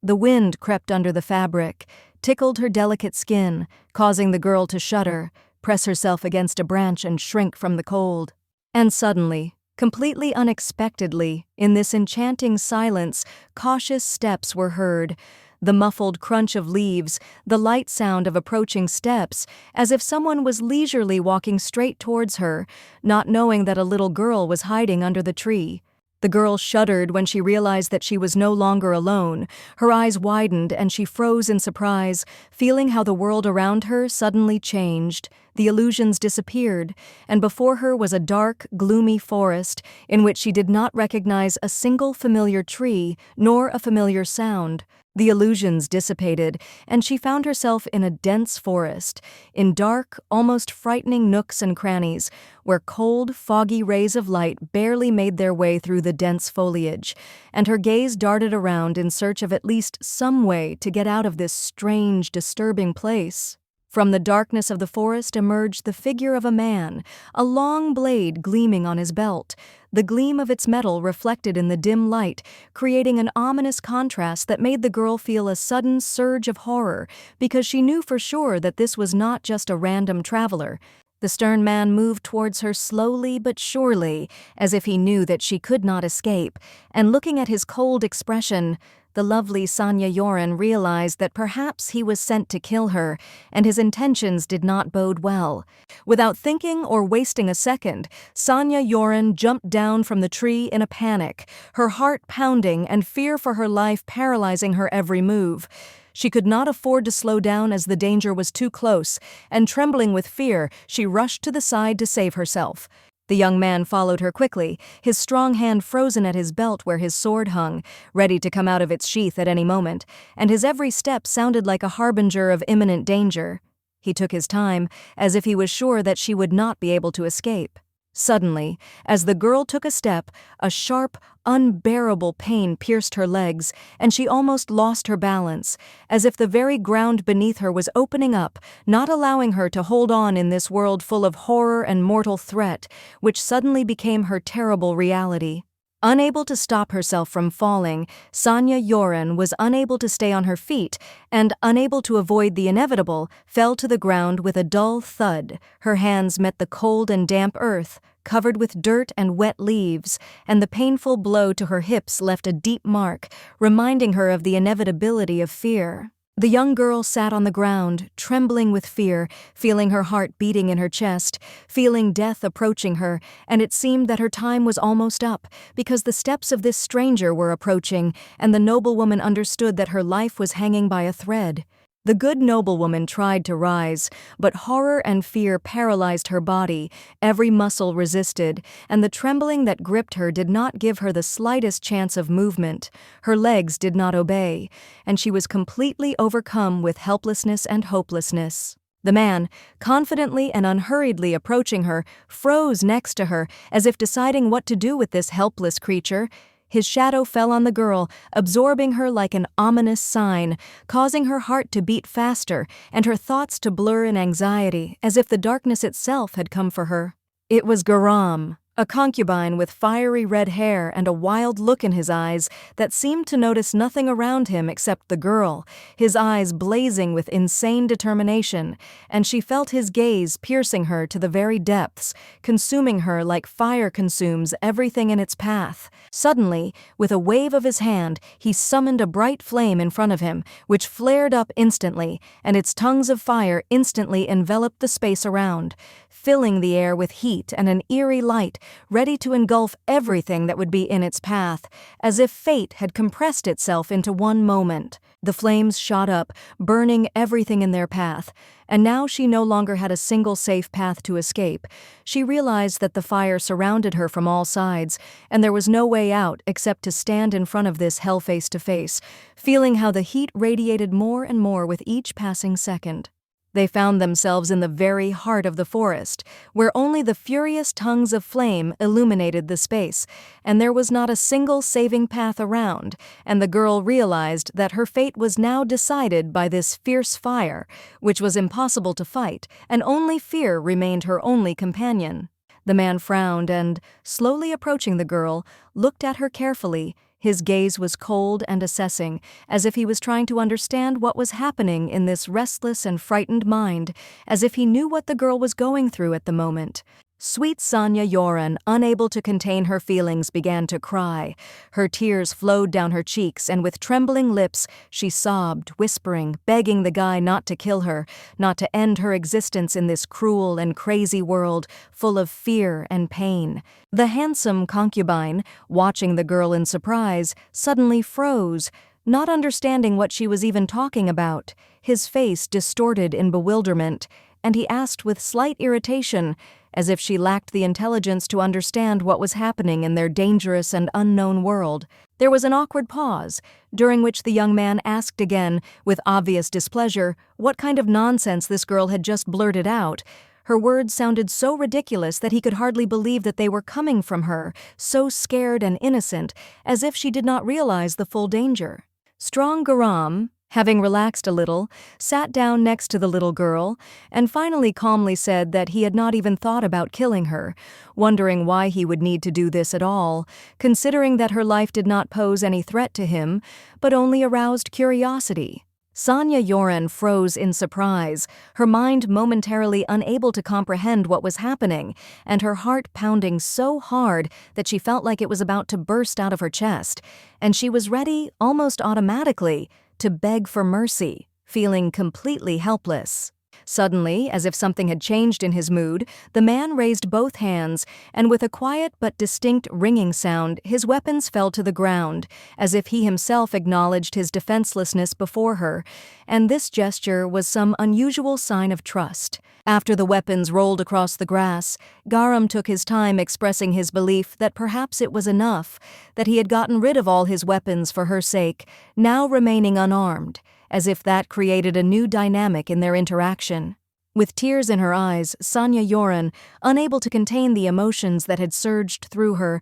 nodded quietly, as if confirming that she was no longer afraid of his gesture, that she was ready to trust his words, believing that this moment would somehow be able to change their relationship for the better. However, despite her weak confirmation, the young man, clutching his head in utter despair, cursed himself, realizing that everything had not gone as he had planned, and the situation had become much more complicated than he could have expected, leaving him in a state of complete confusion and inner embarrassment. After that, with obvious concern and slight excitement, he carefully asked her if she was very scared, because, in his opinion, she almost fell, rushing to run away from him, which caused him a feeling of awkwardness, guilt, and regret for what happened, as if his actions led to such consequences. Having received no answer to his question, the young man, a little worried by the silence, again tried to find out what exactly made her react so strongly, and immediately, without wasting time,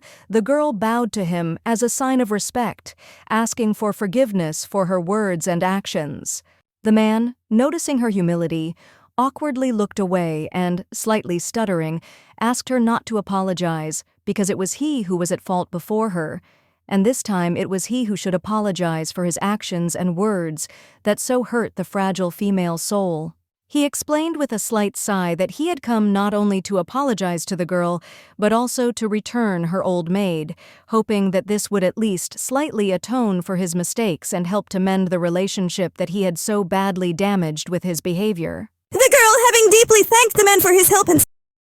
disturbing thoughts, mentally drawing the best words because she had put so much effort into finding out about this fight, but he had returned her back, leaving her in complete confusion. When the concubine, with anxiety in his voice, carefully asked if she was angry with him for what had happened, the calm Sonia Yoren, with a slight smile, full of confidence, answered that she was not angry at all, and, on the contrary, felt grateful for his help, despite the absurdity of the situation. Suddenly, the voices of the maids were heard, and the little girl, in panic and alarm, cried out loudly that they had already begun to look for her, realizing that her absence could cause anxiety and fear in those who were dear to her, which only increased her growing anxiety. The maid, overcome with terrible fear and complete panic, rushed through the thick bushes with a loud scream and quickly reached the couple sitting in a secluded corner, hidden from prying eyes, in complete despair, trying to attract their attention and help, not understanding what was happening.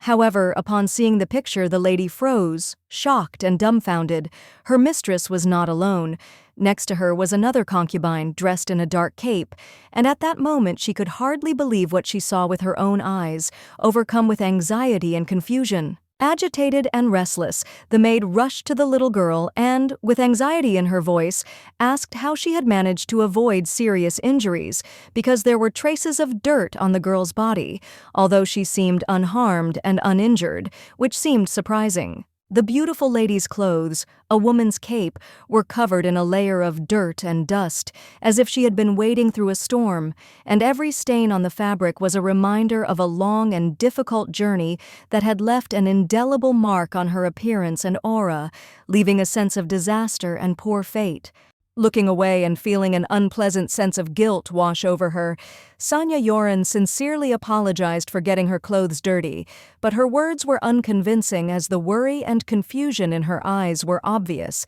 and she still felt deeply awkward. Suddenly, the maid, gently and lovingly embracing the little girl, assured her that now everything would be fine, and she would not suffer any more, bringing comfort to her soul, like a warm light that was supposed to drive away all fears and return the long-awaited peace to her heart. After this, the servant, filled with sincere gratitude, expressed his appreciation to the concubine for helping them find the baby, thanking him for not leaving them in their difficult moment and doing everything possible to return the girl to their hands, despite the dangers. With surprise in her eyes, Sonia Yoren turned around and, feeling some strange anxiety, asked what happened, trying to understand why Garam had suddenly spoken in his confusing words, leaving a feeling of slight uncertainty and confusion in her soul. Oh, realizing that she had said too much, the girl bowed slightly with respect and apologized, feeling how awkwardness from her words instantly overwhelmed her, while the man, immersed in deep thought, thoughtfully settled down among the weapons that he had previously carefully scattered on the grass. Soon, unexpectedly and rather abruptly, the man extended his hand to the girl, as if offering her something important and valuable. As if this strange gesture contained a special meaning that the sweet beauty had to understand, or somehow realize its significance. Sonia Yoren thought about it, trying to understand what exactly he wanted from her at that moment, and how he managed to change his behavior so abruptly. Suddenly it dawned on her, a thought pierced her head like lightning, and she realized that his intentions were much more complex than she could have imagined. The girl, as if hoping for something important, reached for the weapon. Her small hands with difficulty grabbed the shuriken blade and dagger, and she felt how the heavy weapon in her hands became unusually heavy, despite its true weight, which added to her excitement. Slowly and carefully, with great confusion and anxiety in her eyes, the girl handed all this to the guy, her small hands trembling with tension, and the guy sitting next to her suddenly froze. His face became surprised, as if he expected something completely different. Garam froze. His body seemed to be paralyzed, and in the oppressive silence that fell at that moment, his eyes widened, reflecting complete bewilderment and deep surprise at what had just happened, as if his mind could not comprehend what had happened. Sonia Yoren, who was standing to the side, simultaneously flinched in surprise when the guy screamed in panic that he didn't mean it at all, and then recoiled, as if realizing that what was happening had gone completely in the wrong direction and was not at all what she expected. Garam, not immediately getting over the awkward moment, coughed, his words slurred, and he stuttered as he tried to apologize and explain that he had absolutely not meant to scare the girl again, feeling the tension and embarrassment take over him as he tried to find the right words to calm her down. Blushing in embarrassment, the strong Garam, with obvious embarrassment, finally expressed his gratitude to the little girl for handing him the weapon, his voice trembling with awkwardness, and a wave of gratitude was growing inside, which he could not hide, feeling guilty. Sonia,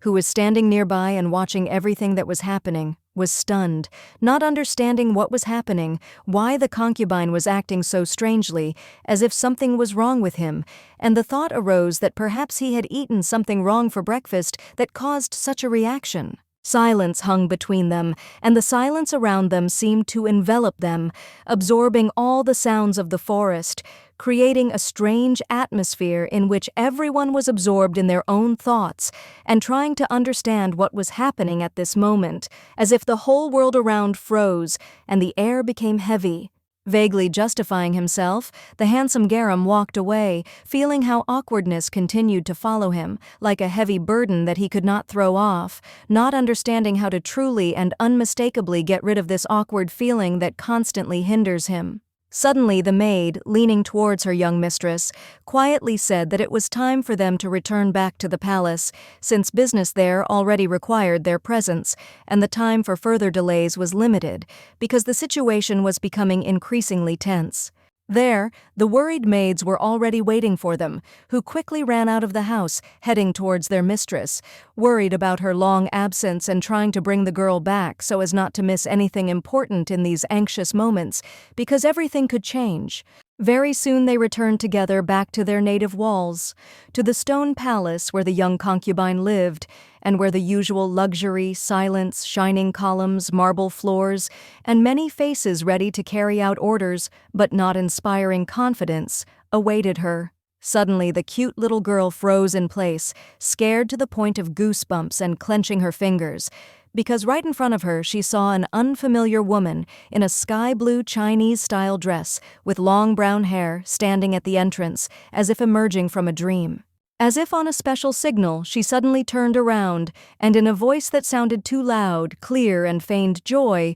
it was heard, "What happiness that the mistress concubine was still able to return to the palace without suffering from the dangers of the outside world." At that very moment, one of the maids of the empire's huge palace, without a second's hesitation, as if driven by a protective instinct, stepped forward and resolutely stood between the mistress and the stranger, loudly declaring that she had dared to disturb the order and touch the Empress's concubine. The frightened faces of the other young maids turned pale, as if gray ash had fallen on their soft cheeks, but one of them ran after the guards, realizing that the violation committed by this woman could cost everyone their heads if the matter reached the ears of the master himself. The beautiful Sonia watched silently, feeling the ghostly aftertaste of someone else's fingers and cold words on her shoulders,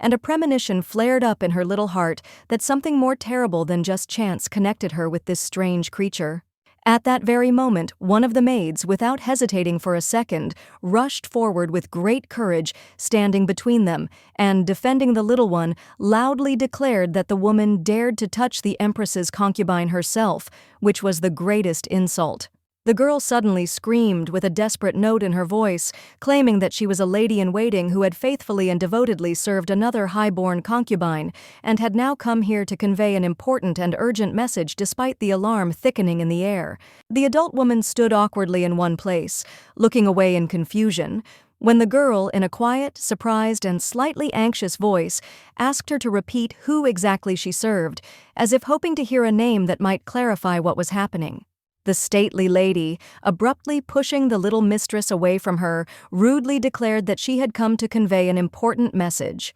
The young concubine had been waiting for her in his chambers for a long time, but unfortunately, she had disappeared. And now, because of her delay, they had to stand there for an eternity. The beautiful little girl, with difficulty gathering herself, instinctively raised her weak arms to the maid for support. Her face reflected fatigue and pain, and her body felt heavy, as if every cell resisted the events that were unfolding around her. Holding back a feeling of great anxiety, The girl wondered what could have prompted the concubine with the blood of a dragon to invite her to his place, because she had neither the will nor the reason to agree to this meeting, which could not help but cause an indefinite fear and bewilderment in her soul. The water was calm and clear, and the lotus petals, like weightless feathers, floated on its surface, creating an atmosphere of peace and amazing beauty, where every detail seemed permeated with tenderness and lightness, and the air itself was filled with harmony.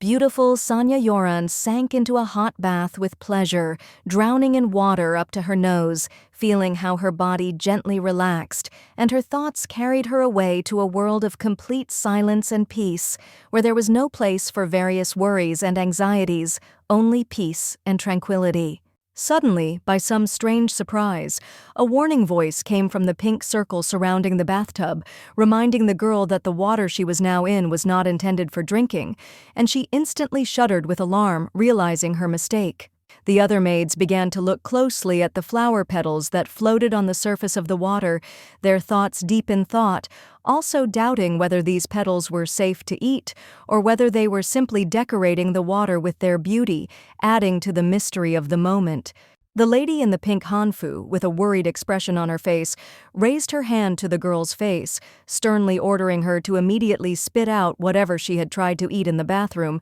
as if she understood that this mistake could lead to undesirable consequences. The servants, growing increasingly agitated, began to spread rumors that these flowers, gliding smoothly across the surface of the water, could be poisonous and deadly, causing panic among all those nearby and making people worry about their safety, creating chaos and unrest. Surprised and confused, as if she had forgotten how to react correctly in such situations, Sonia Yoran froze in place, wondering how the ladies could panic over such an insignificant thing, because there was no logic or rationality in their behavior, and all this looked like groundless fears. Eventually, after investigation, it became apparent that the servants had made a mistake and mixed up the flowers, which led to completely unnecessary excitement, since in fact there were no dangers, and all the noise was simply unnecessary as it created fear out of nothing. Suddenly, Sonia Yoran attracted all attention by calling her maids and raising her hand, as if giving a signal that what was happening required immediate intervention, and her words were supposed to be the key to solving this incomprehensible situation, capturing all eyes. Pointing her finger at her mouth, the little girl, with a slight blush on her cheeks, a little embarrassed, quietly and plaintively said that she had not eaten anything and was only feeling hungry, trying to convince those around her that her behavior was not connected with any problems, but rather with innocent weakness. All the maids started and exchanged anxious glances when they heard that the girl had not eaten anything while sitting in the bath, for this only increased their anxiety that her behavior might be connected with some ailment that was invisible to them, which they perhaps could not immediately recognize. The basket of flowers that had been carefully placed on the floor was accidentally thrown down, as if out of fear or carelessness, and the bright petals scattered across the floor, adding chaos to the already tense atmosphere, and the flowers scattered like a symbol of anxiety.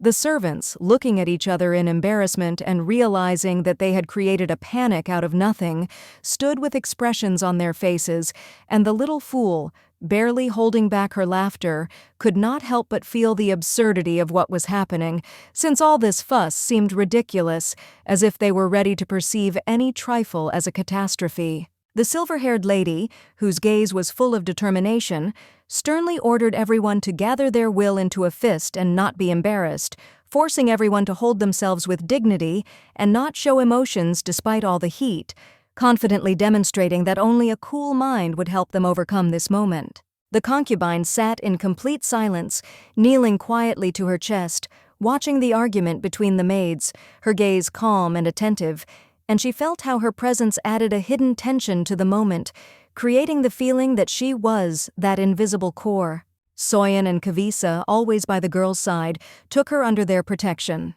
One was dressed in a light pink dress, and the other in a strict dark outfit, both with serious and determined expressions on their faces, ready to intervene at any moment, as if they were her support and hope, the embodiment of strength. The girl began to think that her maids were just secondary figures in her life, insignificant characters whose role was limited to just carrying out orders, but soon she realized that they were much more human and strong individuals with their own will. In the original, the little maids were not mentioned much, remaining virtually invisible as supporting characters forgotten in the background of the main character, making their existence barely noticeable, as if their role was minimized, as if they had no significance. At first, nothing was said about them in the book, but later they were depicted as scoundrels who did not hesitate to make fun of and say barbs towards their mistress with obvious contempt, as if they did not see anything worthy of respect in her, but only considered her weak. The little girl, lost in her thoughts, still remained in the water, not understanding why the maids were so nice to her, unlike how they acted in the original, where their relationship was cold and distant, as if she was a stranger to them and not important. Suddenly, one of the young maids handed her a towel and, sternly telling her that she needed to get up or she might catch a cold, warned that staying in the cold water was a health risk that could be avoided if she got out of the water in time, without delay. The ladies immediately came to the rescue and began to dry the cute little girl, wrapping her in a warm towel, as if caring for her as if she were their own child, and each of them tried to do everything so that she would not freeze in the remaining water and felt safe. Young Sonia Yoren blushed in embarrassment as they began to wipe her down, and the maids carefully removed the moisture, as if trying to help her return to normal, since her embarrassment was obvious and she could not hide her awkward feeling. Soon they all gathered and headed to the concubine's palace, whose windows were open and the street was quiet, while the palace was a luxurious building with many maids dressed in blue dresses, creating a sense of wealth and grandeur. Sonia Yoren, her mouth wide open in surprise, could not hide her impression of what she saw when she first found herself in one of the richest and most majestic palaces belonging to one of the Empress's main concubines, amazed by the scale of his property. His huge palace alone, in comparison with the sweet little girl's house, turned out to be 3 times larger, filling her heart with admiration, as if she had realized for the first time what real wealth and greatness are, which is sometimes not so easy to appreciate initially. Suddenly, the man's maid, sharply pointing her finger at the guests, without any explanation, declared that only Sonia Yoren herself could go further, and everyone else should remain outside the palace and wait outside, which caused slight bewilderment and made everyone feel out of place. Soyen and Kavisa were indignant at this order. They could not even think of letting their little mistress go alone at such an important moment, especially when the whole palace and its grandeur concealed many secret dangers and various difficult trials. However, the rude maid, slightly bowing her head in a sign of inevitability, stated with cold confidence that such actions of other ladies violated palace etiquette, and even the closest ones must respect the rules established for maintaining order and strict discipline. Sonia Yoren stood there, feeling awkward and confused when she was finally invited to continue her journey, but without her loyal servants, and this feeling of loneliness against the backdrop of the majestic palace only increased her anxiety, as if she was losing her footing in this unfamiliar world. Suddenly, the lady-in-waiting grabbed the girl by the hand with such force that the girl screamed in pain, barely holding back her tears, and trembling asked the concubine not to make the Empress's chief concubine wait, otherwise it could lead to trouble for everyone. Soyen and Kavisa, completely shocked by such rudeness, opened their mouths in amazement and prepared to intervene to protect their little mistress, but they realized that they could not say a word against those who were higher in status than them, and therefore remained silent. But they could not utter a word against those who were much higher in status than them, and so they stood silently to the side, helplessly watching as their mistress was led away, feeling an internal struggle that they could not express in words, realizing their powerlessness. Sadly and irritated, Soyen and Kavisa stood aside, their eyes filled with worry and hidden anger, but they knew that in this difficult situation, their intervention would not change anything, leaving them with a bitter feeling of helplessness. The woman roughly squeezed the cute Sonia Yoren's small hand, so hard that it seemed as if bruises would remain on her delicate skin, and her every gesture was full of cold force, as if the girl did not deserve even the slightest respect and care.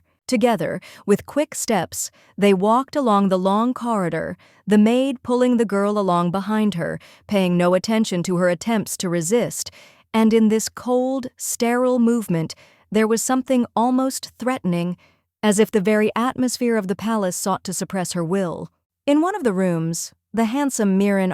was already sitting, blindfolded, his mysterious silence giving everything that was happening an atmosphere of mystery, and next to him stood another person, whose presence only increased the tension in the air, adding suspense. The servant, barely glancing at his master, said that he had recently read an ancient scroll, which mentioned that a guest was to come to him, whom he himself had invited, and now, it seemed, the moment had come, a meeting with this guest was becoming more inevitable than ever before. Obediently, Sonia realized that the time had come to meet the young concubine. Her mind began to form words ready to burst out. But suddenly the maid standing next to her abruptly interrupted her, loudly speaking words that left her no chance to continue. The maid, without waiting for a continuation, decisively informed her master that she had brought the girl to him as ordered, and her words, like the tip of a sword, cut through the silence of the room, instantly forcing everyone present to pay attention to the unexpected turn of events.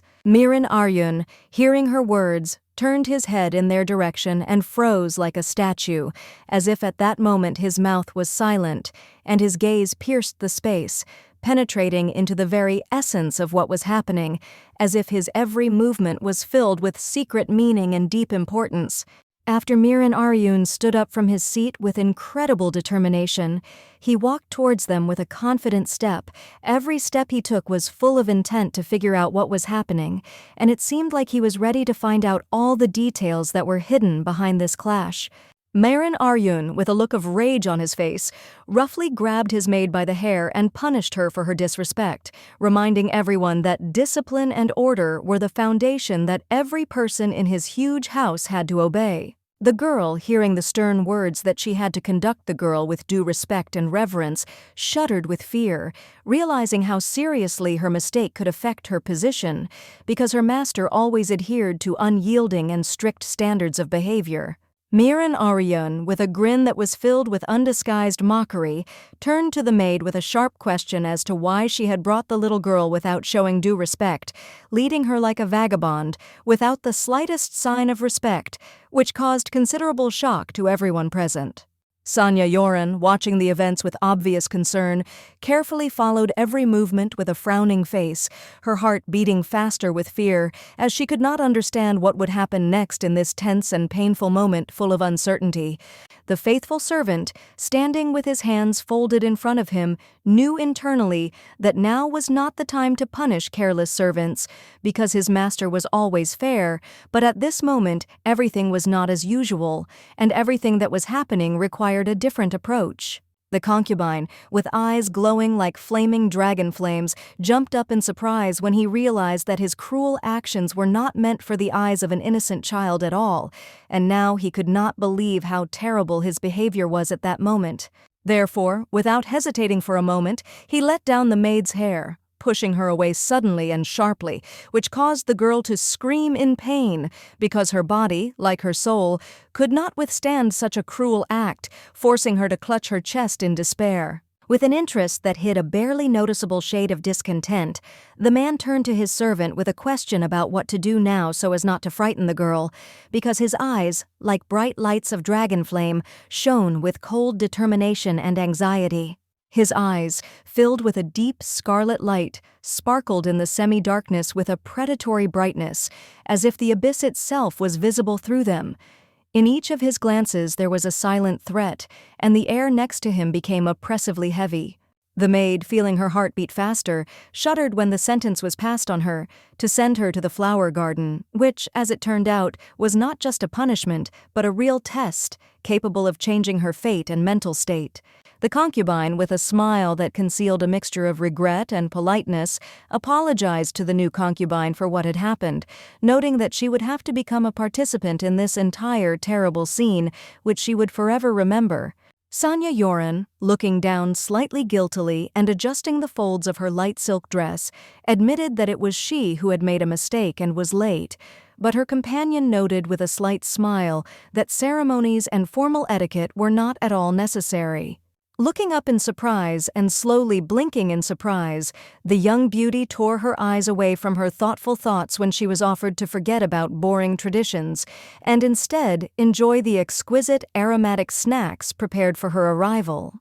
Miren Aryan, squinting with a slight slyness, gracefully adjusted a strand of hair and with a soft intonation in his voice, asked the girl if she would be against spending a little time with him in a secluded, cozy environment, away from prying eyes and noise. With a slightly strained, politely maintained smile and a light sigh, young Sonia Yoren quickly realized that she had no chance to refuse, and so, gathering the remnants of her dignity, reluctantly but still gracefully, agreed to the proposed meeting. They strolled leisurely through the graceful carved pavilion, decorated with fine patterns, where below lay quiet water, strewn with delicate lotus petals, surrounded by a rustling forest, to which led a neat stone staircase in an interesting Chinese style. A fine porcelain cup with an elegant pattern was filled with warm amber tea, which was poured with special attention, as if the tea drinking itself was a sacred ritual worthy of respect, silence,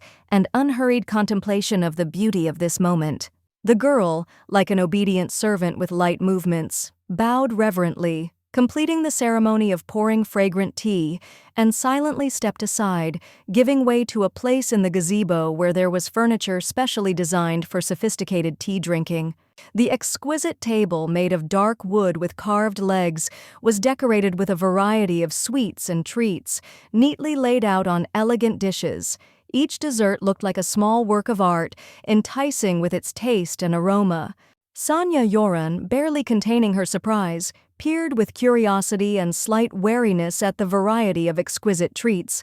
Some of them were completely unfamiliar to her, as if they had flown in from a distant Eastern fairy tale and were appearing before her eyes for the first time. The man laughed softly into his fist, looking down slightly, and admitted that he was worried, not knowing what kind of food the children preferred, and so he brought a lot of different treats so that the little girl could choose what she really liked and what would suit her. Sweet Sonia Yoren bowed forward slightly and quietly thanked the man for such touching care, trying not to look like a spoiled or capricious girl in his eyes, because she wanted to show restraint, respect, and great gratitude. The man, who now looked calm and even smiling softly, had previously seemed completely different. In a rage, he was capable of terrifying things, and not long ago he almost beat up a maid right in front of her just for the slightest sign of disobedience. Then, unbridled anger splashed in his quiet gaze, rage seemed to flare up instantly, and Sonia Yoren clearly saw that the man was truly angry at the servant who dared to disobey a direct order, and only by a miracle no one suffered from his hot temper. Suddenly, the sweet young man, smiling with slight timidity, unexpectedly turned to her, saying that he would like, with her permission, to address her by name, without excessive formality, wishing thereby to emphasize friendliness and get closer without violating the boundaries of any decency. After saying these words, Miren Aryan lightly touched his chin with a graceful gesture and apologized with sincere regret, because according to him, during their first meeting, he must have scared her a lot, especially when she accidentally saw his unusual, frightening eyes. Changing his tone to a more serious and almost threateningly cold one, the concubine added that he had not at all sought to frighten her with his frightening, unusual look, but he noticed that she had restrained herself with dignity and, despite her fear, had not allowed herself to show weakness. The girl frowned. Her gaze became thoughtful and intent.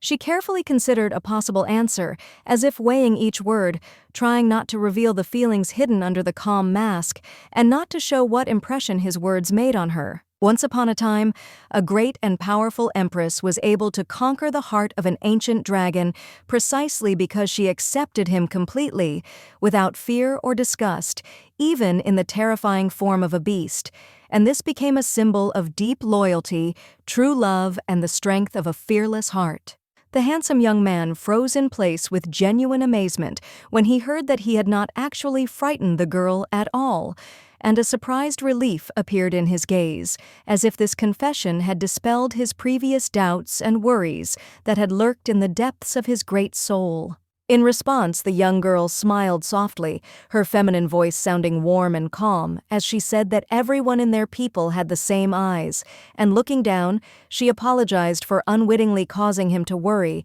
and be tormented by vain doubts. The charming young man suddenly changed, as if his great anger had changed to mercy. His face was again lit up by a sincere smile, and he said that now he felt as if a heavy stone had fallen from his heart, freeing his soul from the oppression that had been pressing all this time. Suddenly, the young and intelligent Miren slowly raised his hand, and the girl stared at him with slight confusion and obvious surprise, not understanding what exactly he wanted to do and what to expect from this unexpected gesture that disrupted their calm conversation. The beautiful girl flinched slightly when the grown man, looking at her with gentle wariness, suddenly asked a very unusual question.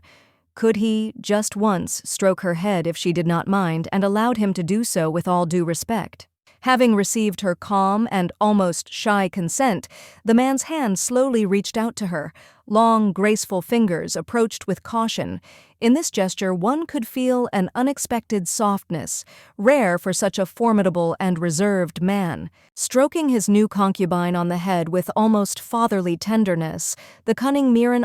quietly said that she was surprisingly kind and sensitive,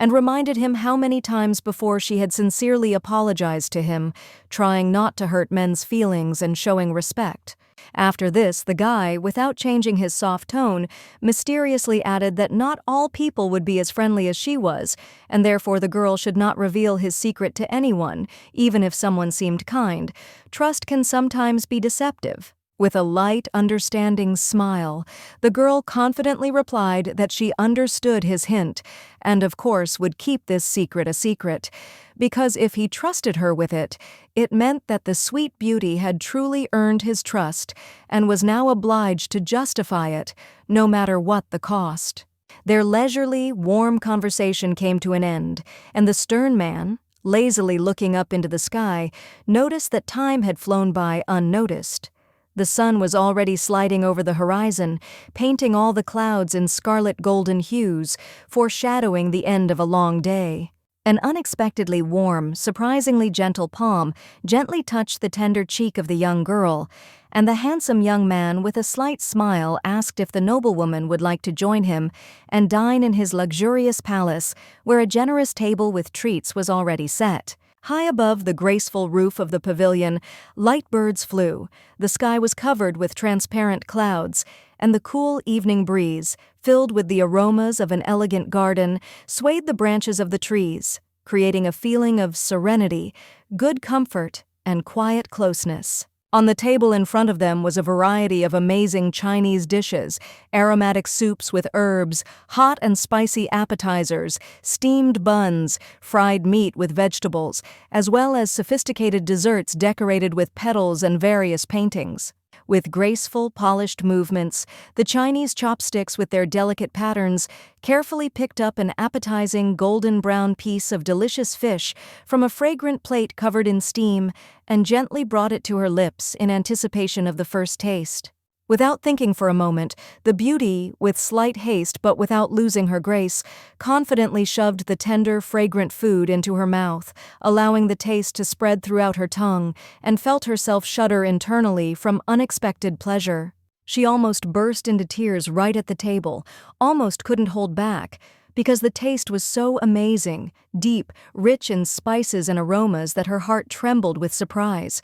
It was like a blessing from heaven on a woman's soft lips. Her carefully thought-out plan of merely pretending to eat, while secretly refusing to eat so as not to reveal her disgust, had failed completely, for now she knew that she had tasted the food of the gods, and it was simply impossible to refuse. Pleased as a little chipmunk, the beauty happily began to eat all this food in a row, not paying attention to the variety, and each new taste seemed more and more delightful to her, like a true pleasure that was impossible to refuse. When asked by another handsome concubine who noticed her unusual meal, the girl responded with slight embarrassment and agreed without hesitation, and casually mentioned that she was barely 8 years old, which was an unexpected detail in their long conversation. to which the man, slightly frowning and thoughtful, drawled that 8 years is still not that long in life, and she has so much ahead of her to learn, see, experience,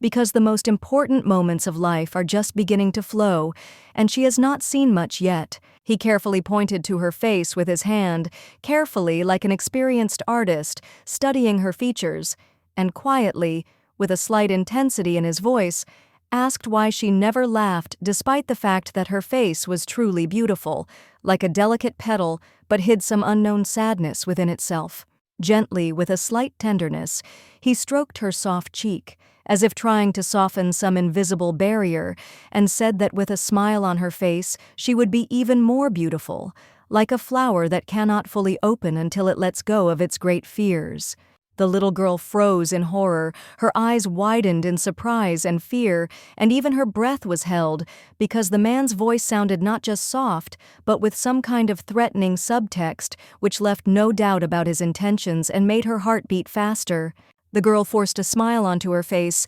trying to hide her inner uneasiness, and laughed quietly, but her laughter was awkward and timid because she was afraid that she would be punished if she did not do it the way he liked, and her heart was beating wildly from great fear. The concubine, seeing her tension, removed his hand from her face and softly said that the girl was the kindest, as if trying to reassure her so that she would feel more confident. But there was still some hidden tension in his voice, as if he knew that she was afraid. After that, taking another dish with exotic ingredients with his chopsticks, he offered the little girl to try it, assuring her that she would definitely like it, because this dish contains the real magic of Eastern cuisine, which even those who have tried it cannot forget, and his words sounded like an order. Young Sonia Yoren's whole body trembled, and her heart sank with fear that the man might have given her something tasteless, trying to deceive her or test her tolerance, and as if sensing a catch, she looked at him with alarm,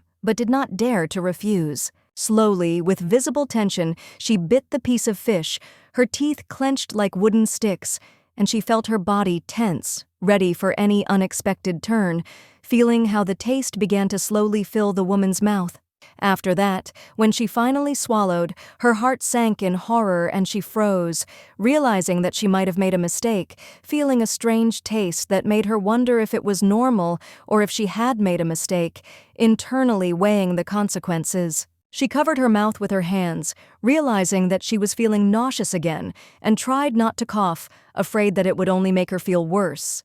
She held her breath, trying to regain control, but she increasingly felt her body beginning to succumb to the reaction and her mind losing clarity. Without waiting, she suddenly jumped to the side and began to cough loudly, trying to take a breath to calm her dry throat, but the cough did not stop, as if it did not want to let her go, and with each new attack it seemed that her strength was waning. The man sitting next to her watched her with an unusual expression on his face, feeling an inner uneasiness, and, frowning slightly, quietly asked if everything was all right with her. He noticed her obvious anxiety and saw how sweat was dripping from the woman's forehead in large drops. The young man turned to her, noticing how pale she had become, and with a worried expression on his face, declared that she looked quite unwell. The girl, suppressing a cough, tried to remain calm and replied that she was all right, despite the obvious weakness that had taken hold of her body. Before they could calm down, another handsome concubine with bright red hair suddenly burst into the room, his face distorted with anger, and he angrily shouted the other guy's name, causing everyone to flinch at the harshness of his voice that broke the silence. It was Garam, the handsome concubine, who entered the chambers with a bright expression of malice on his face. He stood frozen at the entrance, his arms spread out to the sides, as if preparing for action, his face full of displeasure and anger, and his presence filled the room with tension. Young Sonia Yoren, feeling the horror grip her body, covered her mouth with her hands in fear, trying to hide her anxiety. The woman's gaze darted around the large room. She could not understand what exactly he was going to do, and the fear that had gripped her did not let go. Garam froze in shock, his face distorted with sudden bewilderment and displeasure. Frowning, he could not believe that here, In this place, he saw a girl, completely not expecting her appearance in such a situation, which only aggravated his irritation and complete anxiety. Without wasting any time, he strode towards the couple sitting at the table, his steps quick and determined, as if he knew he had to act immediately to sort out this unexpected situation and find out what was going on, as well as punish those who dared to disobey. With a sharp movement, he grabbed the blonde by the clothes, roughly pulling him towards himself, as if not allowing him to retreat or justify himself for a second.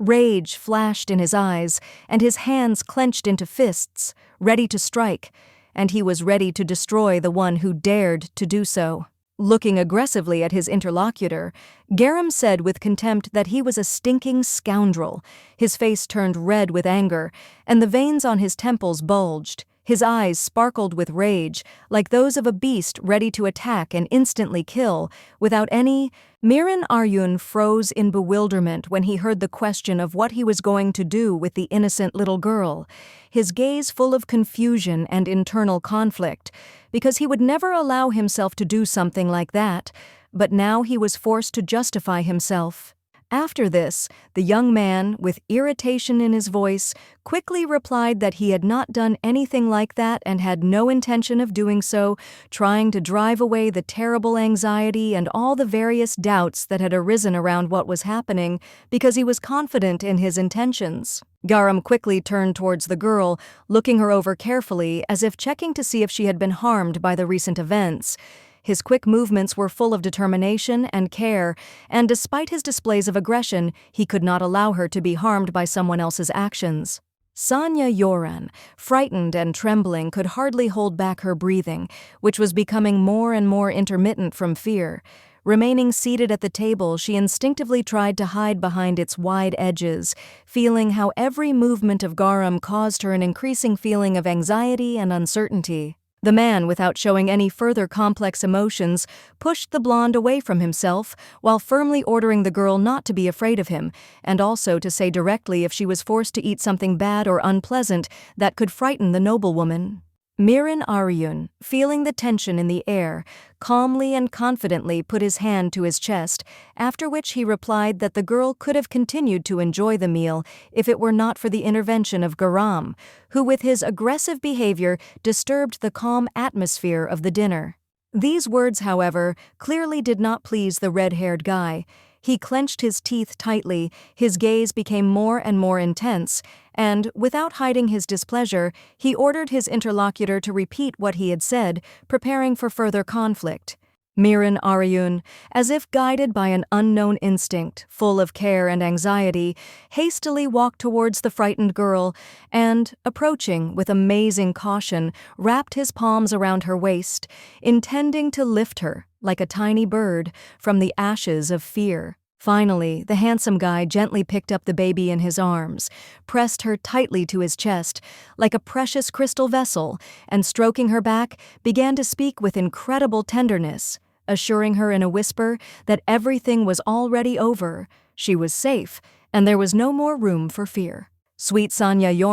who had not expected such a change, stood frozen as if paralyzed in his arms, not daring to move, and while he whispered consolation, an alarming thought flared up inside her that Miren must have been a man with a broken mind and a complex spirit. The powerful Garam, seething with rage, pointed a trembling finger at the other concubine and shouted so loudly that his voice rang out, declaring that he had no right to treat the little girl so roughly, to which he only shrugged his shoulders and replied that her name was Sonia, and it was sacred. Watching as the girl, like a priceless treasure from distant legends, was carried in his arms through the silent crowd, the man, his gaze blazing and his face distorted with anger, almost belched out a huge flame, shouting for the impudent concubine to immediately put her down on the ground. With a slight bow of his head and a wry smile, the handsome Miren, with deliberate calm and a subtle hint of mockery in his voice, remarked that if Garam did not stop his reckless behavior, he would, alas, have to be taught a couple of refined lessons in etiquette. Suddenly, breaking the fragile silence and the growing tension between the men, the girl, as if having gained rare courage, quietly spoke up and, turning her head towards the blonde, calmly said that now he could let her go. After all, she really was already feeling good. Obediently, as if touched by something unknown, the sweet young man carefully released the girl to the floor, and she, staggering but maintaining her balance, carefully stood up on trembling legs, feeling how with each breath the lost feeling of inner strength returned to her. Bowing with an easy, almost theatrical grace, Sonia Yoren respectfully thanked him for the beautifully presented and exquisite dinner, especially noting the aromatic sauce and delicate texture of the dishes, and, glancing at her watch, said that it was time for her to go home. Miren Aryun, leaning on the back of the chair and looking after her with warmth and a slight thoughtfulness in his eyes, nodded understandingly, and then, trying to speak softly, expressed the hope that one day they would still be able to spend many more quiet and joyful evenings together. Young Sonia Yoren, having barely said goodbye, turned sharply and, without looking back, quickly rushed away along the empty, echoing corridors of the palace, as if fear was chasing her, dreaming of escaping from under the heavy gaze of the concubine as soon as possible and returning to silence. The strong Garam, narrowing his eyes and waving his hand in irritation, shouted at the girl with surprise and resentment in his voice, demanding to explain where she was heading in such a hurry, and that she at least stop and wait for him at the gate outside. A warm and velvety evening had already set in on the wide street. The breeze lazily ruffled the leaves of the trees, and Sonia Yoren, pressing her hands to her chest and inhaling the air, stood alone in the courtyard of an ancient Chinese palace, listening to the silence and holding back a strange trembling in her chest. Raising her eyebrows in surprise and mechanically turning around at the sound of footsteps, she noticed how another young concubine, who had obviously left the building in haste, hurried out into the courtyard and, noticing her lonely figure, immediately called her by name, restlessly approaching her. The man, not hiding his concern in his voice, leaned closer to her, trying to carefully examine her facial expression in the dim light, and quietly, almost in a whisper,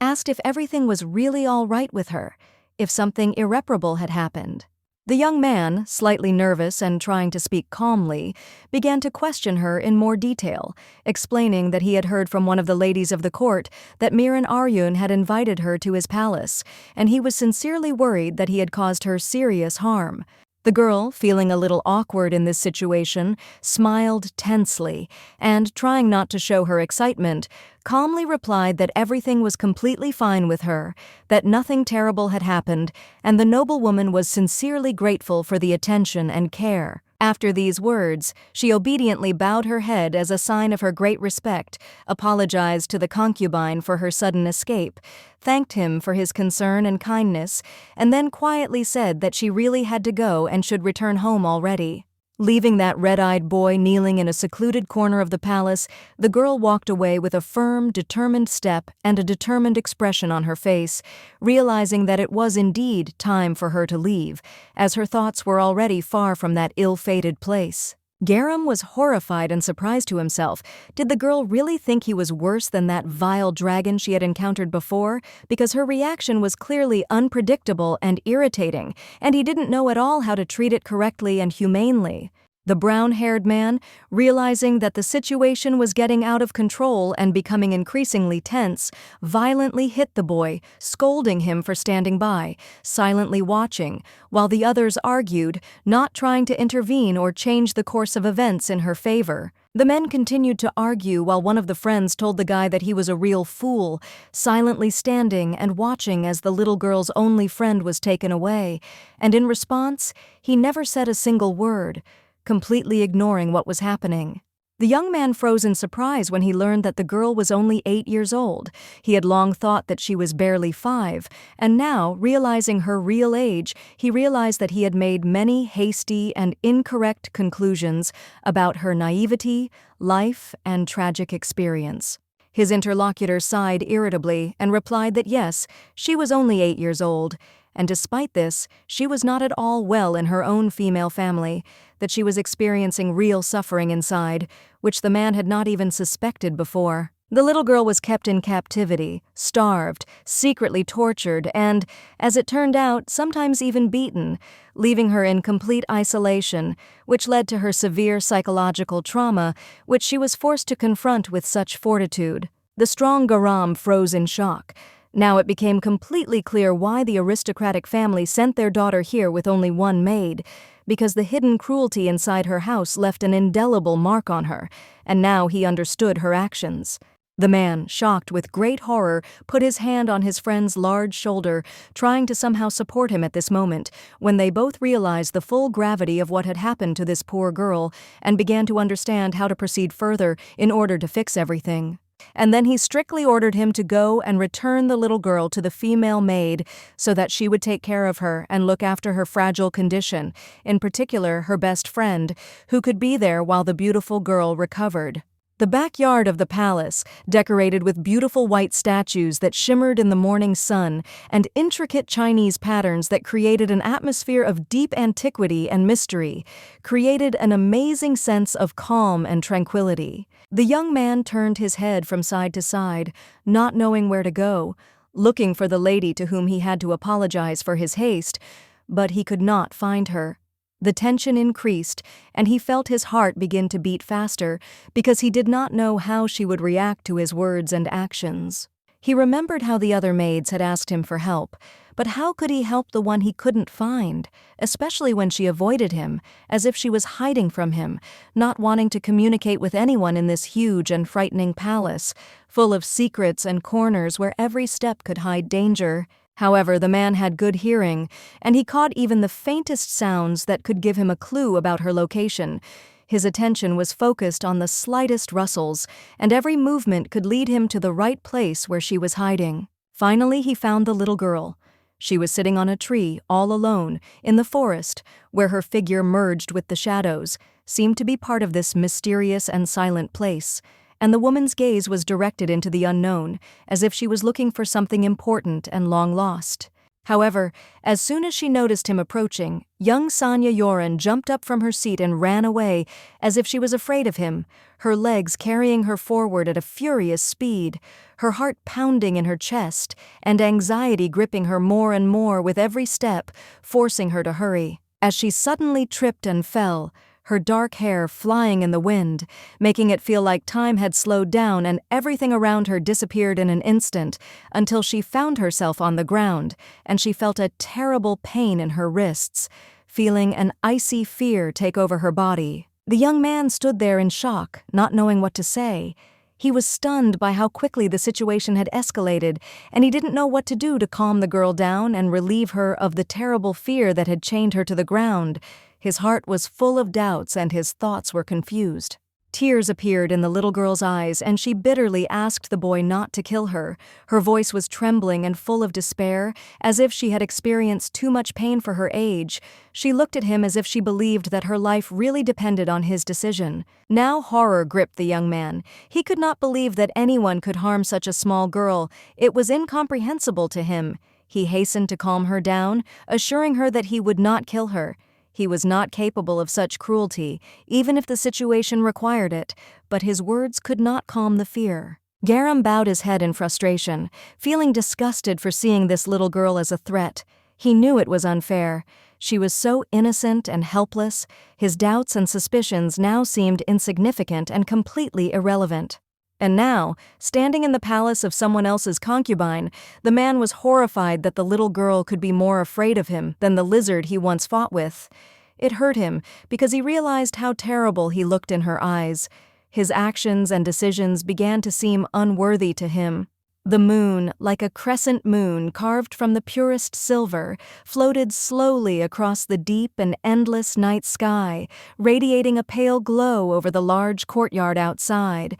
where the trees whispered and the shadows slid slowly over the stones, coming to life in the embrace of silence. A thin, tense hand with graceful, almost transparent fingers persistently tapped on the cold wooden surface of the table, beating out a dull, uneven rhythm of alarm, as if a heart, full of anxious forebodings, was beating somewhere on the verge of a major breakdown. Sonia Yoren, once a carefree, charming girl in an airy dress made of thin fabric, by the will of fate became an accidental witness to a terrible secret.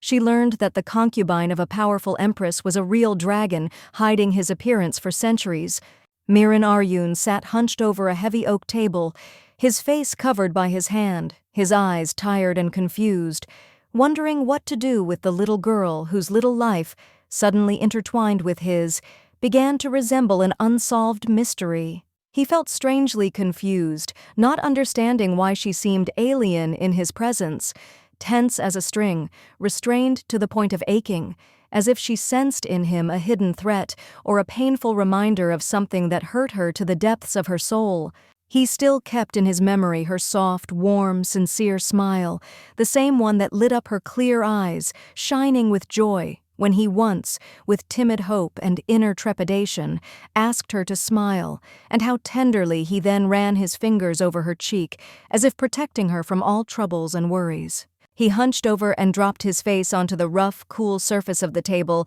with a dull, almost painful sigh, feeling a bottomless emptiness slowly growing in his chest, not understanding what he had done wrong, why the little girl had not simply smiled back but had tried with desperate kindness. Suddenly, a clear, confident, and commanding knock on the old, creaky wooden door burst into the silence of the room, breaking the shaky and fragile calm, and only a moment later, a familiar voice sounded behind it.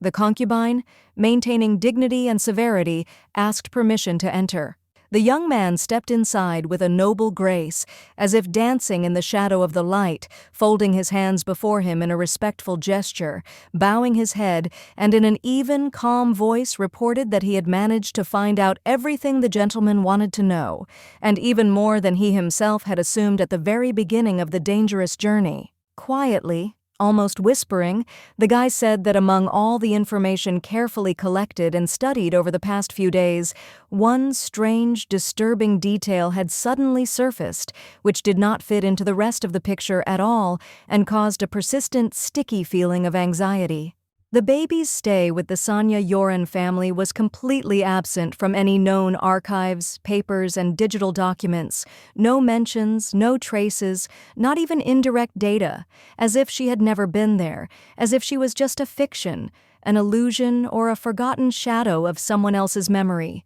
A single square Chinese lantern, hanging at the dilapidated entrance of the old mansion, continued to burn in the midst of the deep, almost ringing silence of the night, dispelling the darkness around with a soft, unnaturally warm light, as if guarding something forgotten and disappeared in this place. There were absolutely no visible traces in the mansion that a child had ever lived there. Only old, time-worn things, dusty shelves, peeling walls, and a silence that rang with a sense of loss, as if the house itself was keeping someone erased from the world. It was for this reason that the faithful servant, having collected in his mind all the inconsistencies, guesses, and disturbing gaps, came to a sad and cold conclusion. Everything they knew about the girl could be a lie, a substitution, or even an artificially created fictitious story hiding someone's guilt. And Miren soon came to the same sad and disturbing conclusion, that her own family, apparently,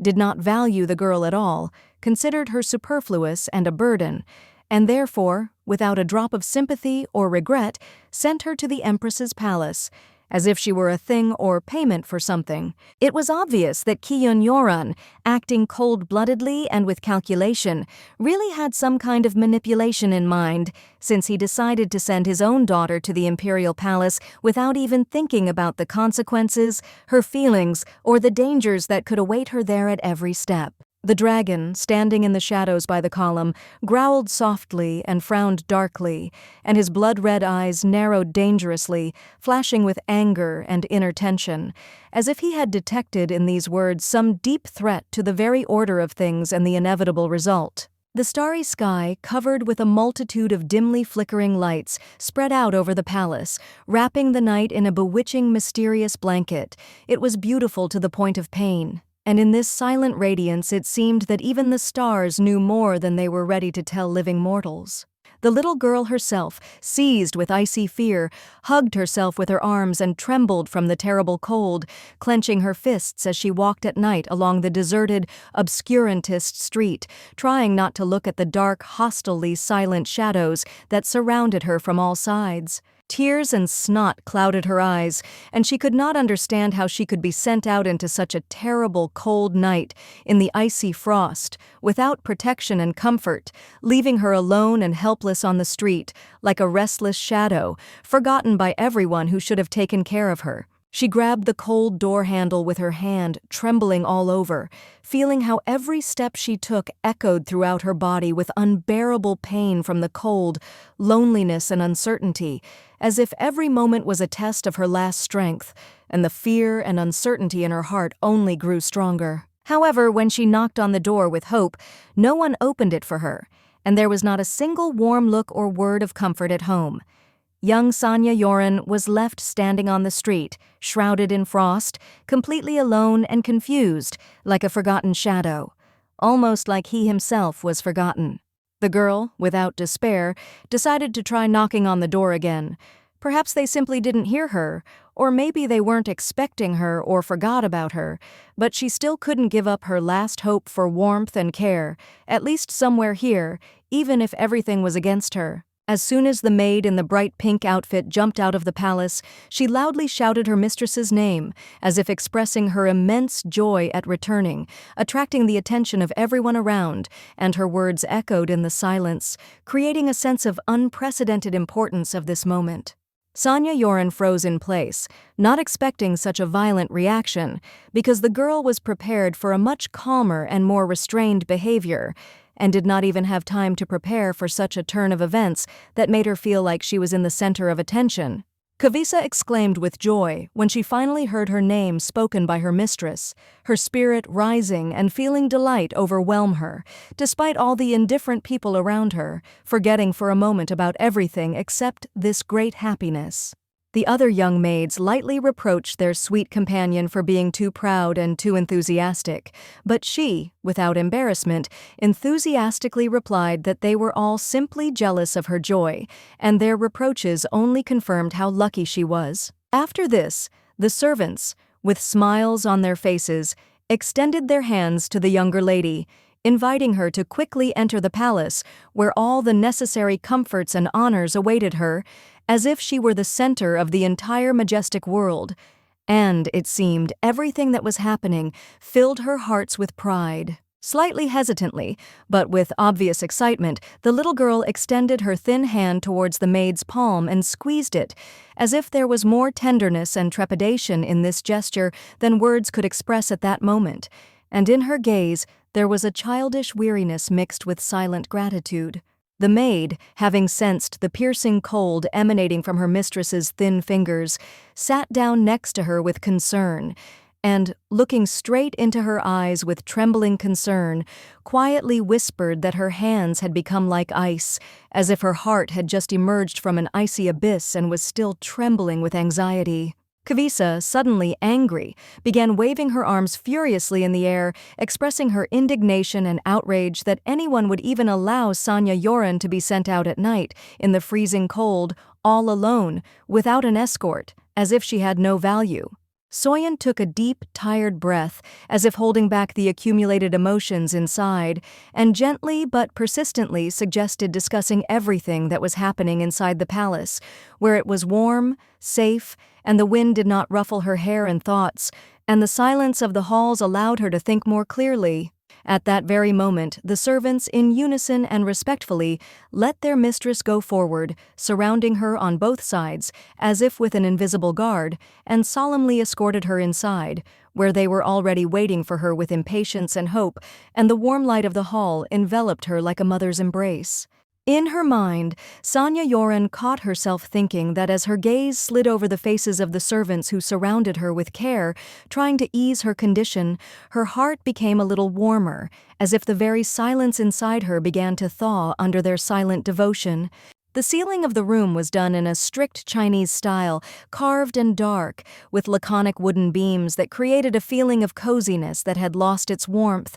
A lamp, darkened by time, hung sadly from the central beam, swaying in the draught. On the next bed, surrounded by tangled sheets and a damp handkerchief on her forehead, lay a girl, her face deathly pale, her breathing heavy, intermittent, as if every effort to breathe was forced, and it was obvious that she was ill. Her body was pierced by fever. Young Sonia Yoren slowly and hesitantly rose from her bed, feeling weak in her body and a slight tremor from illness, but despite her discomfort, she took a step forward, deciding to check if the fireplace was burning in the room and whether it was possible to get at least a grain of warmth from it. But as soon as Sonia Yoren carefully stepped barefoot onto the icy stone floor, her body immediately trembled treacherously from weakness, and she was unable to keep her balance. With a dull thud, she fell to her knees, feeling a wave of chills roll across her skin, as if the cold itself had grabbed her by the shoulders. The small, fragile hand trembled as it slid across the rough, icy surface of the stone floor,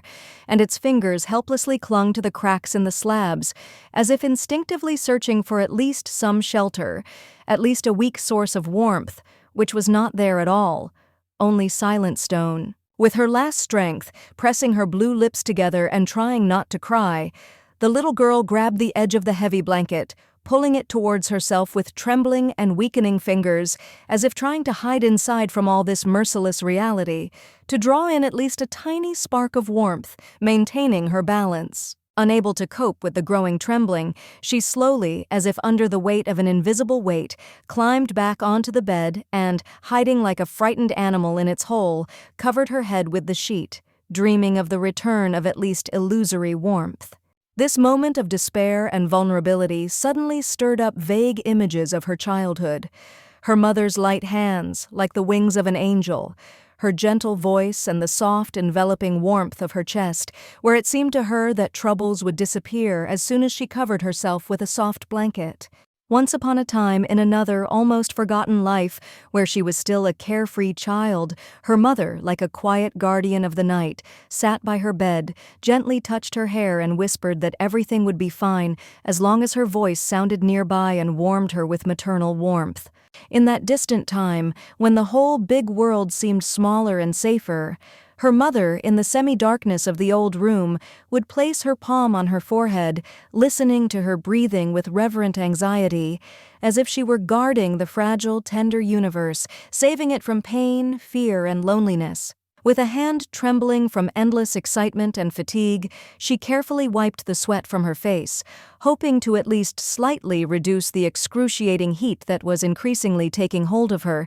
leaving behind only a feeling of hopelessness and oppressive pain from which there was no escape. But despite all her efforts, there was not a single person around the girl who could help or support her, and only the cold, empty room with cracked walls, filled with heavy silence, became more and more suffocating in its unbearable silence. Burning from the unbearable heat, the sweet girl tried with every new effort to fall asleep, hoping that with the coming of the morning her condition would improve and the painful suffering would finally disappear, giving way to long-awaited peace and at least a little relief. The worried maids, with anxiety and confusion in their eyes, walked around their mistress, discussing how her body seemed to have refused all food, and with each step they carefully checked her pulse, worried about her health and life, not losing this hope. The girl, half asleep, barely caught the words of the maids, who, whispering, discussed her condition, claiming that she had a high temperature and, apparently,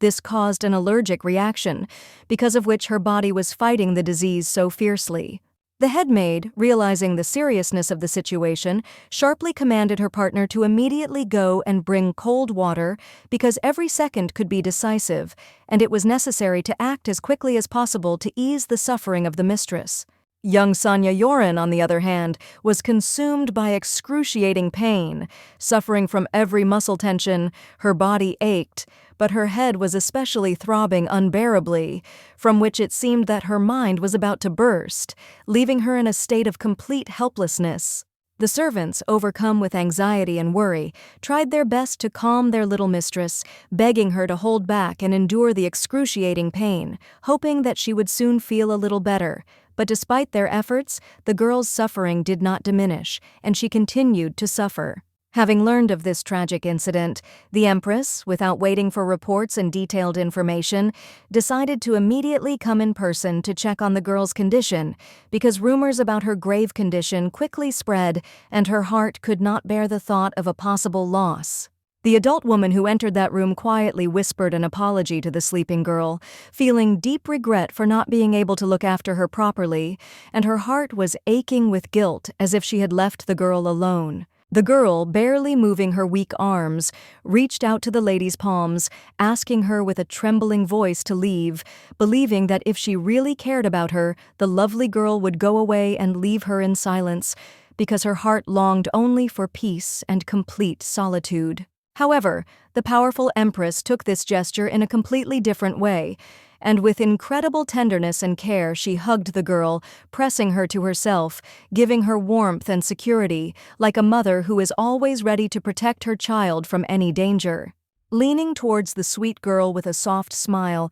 the adult lady quietly but confidently said that now everything would be fine and no one would harm her anymore, because her care and protection would always be there, ready to protect her from any trouble, giving her a sense of security. With her fingers, she gently stroked the girl's hair, feeling how her breathing became more even, and thanks to this gentle touch, the girl began to feel how her heart was filled with the necessary warmth and confidence that all the bad was already behind her, and there was only a bright path ahead. A new day had dawned, and although the room remained empty with the quiet sounds of the outside world, the only reminder of the outside world was the look at the ancient Chinese tree outside the window, which symbolized the inexorable passage of time and the continuation of this life. Sonia Yoren woke up in her bed, opened her eyes and stared at the ceiling in surprise, as if trying to comprehend where she was and what was around her, feeling a slight confusion that still lingered,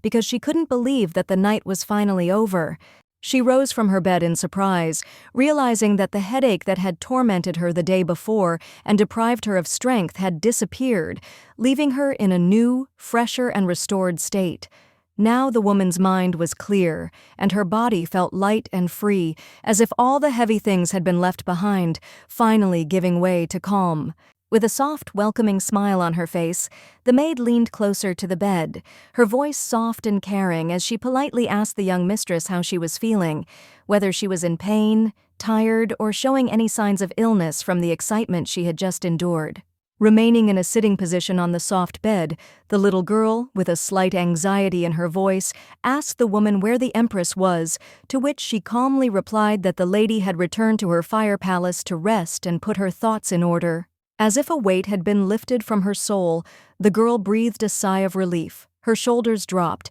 and a rare expression of peace appeared on her face.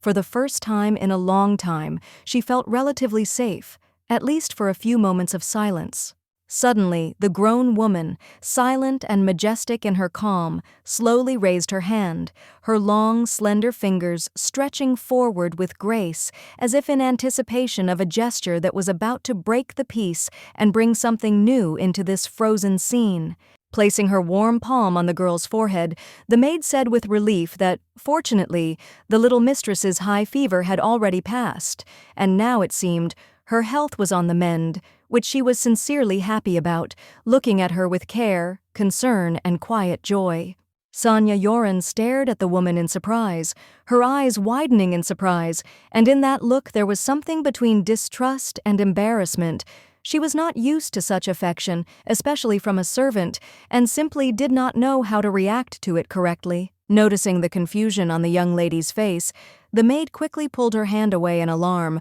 lowering her head in a sign of guilt, and with obvious remorse on her face, apologized for her mistake, admitting that she would not have dared to touch her mistress without her permission, even with the best of intentions. Sonia Yoren, still sitting on the bed, took a deep breath, as if trying to drive away the remnants of anxiety, and, her voice warming a little, she restrainedly assured that she was fine, because the soft sheets, warm light and silence around gave a feeling of safety and long-awaited peace. The maid, without changing the severity of her face, straightened up even more, as if wishing to emphasize her authority, and continued to stand silently, keeping her posture restrained and her gaze intently focused on the girl, clearly not intending to give in to the argument. Sonia Yoren, sensing this hidden challenge, pressed her lips together and crossed her arms even tighter across her chest, expressing an unspoken protest. Her gaze showed childish determination and indignation, because it seemed to her that no one wanted to understand her desire for freedom and space. The maid, in a restrained but persistent manner, tried to convince her mistress that the little lady should under no circumstances go outside in such cold weather, to which the girl screamed indignantly, declaring that she had been dressed too warmly and that nothing bad would happen to her. Syllable by syllable, restrained but confident, the adult maid repeated that the girl was strictly forbidden to go out into the cold air, as this could lead to an even greater deterioration in her health, and she insisted that caring for her health was most important. A second maid, dressed in a pink hanfu, joined her, sternly confirming her words, believing that the first one's actions were completely justified, and not hiding her concern that the little mistress could go out into the street in such a state. Both maids, like strict volleyball players protecting their net, stood nearby, carefully watching every move of the little mistress, not allowing her to deviate even a step from their instructions, as if emphasizing that her safety is their first priority, and her will is only within the established boundaries. The little girl frowned, feeling strangely uneasy, and suddenly felt a slight blush appear on her cheeks, as if her heart began to beat faster from sudden awkwardness in such a tense atmosphere, where her independence was in doubt. Then the little girl sneezed loudly, and her little body shook, as if to signal that the illness that had been creeping up on her for a long time had finally decided to show itself, taking hold of her, and leaving no doubt that she was beginning to fall ill. At that moment the air was filled with anxiety. The servants, noticing that the little girl was ill, froze in horror when they realized that their concerns for her health had only increased, and the risks were too great to leave her without due attention and rest in such conditions. They silently exchanged glances, realizing that her future well-being depended on their actions. The girl found herself in even warmer clothing. She was tightly wrapped in a soft fur coat and a cozy jacket, while the drops slowly flowing down her nose became a clear and unmistakable sign that the disease had begun to take its toll, confidently taking its position. The beautiful Sonia Yoren cast a disdainful and irritated glare at the servants, who continued to wrap her up with care, giving the impression of excessive attention, and she, deep down, wished that this care would stop and they would finally leave her alone. Sonia Yoren, her hands on her plump cheeks, sank into thought, trying to figure out what to do on this dull day, because boredom was becoming an increasingly intrusive companion with each passing moment, and no thought could dispel this heavy shadow of loneliness. The tired little girl, struggling to overcome her fatigue, collapsed onto the bed, her arms stretched out helplessly along her body, as if the weight of fatigue itself was wrapping itself around her, and she could not find the strength in herself to get up or even do anything, absorbed in inaction. And then, as if by magic, a servant in a pink hanfu appeared at the door, her face lit up with a slight smile, and she suggested in a quiet and kind voice,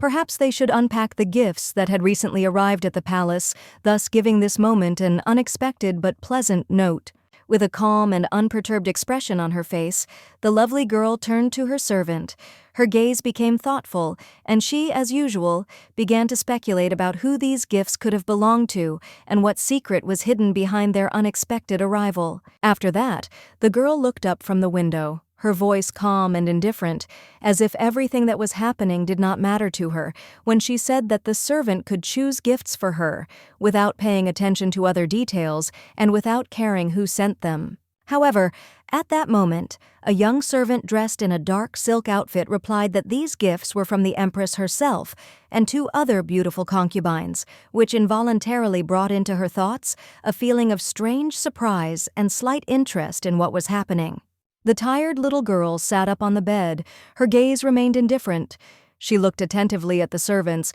but her thoughts were absorbed in one single question.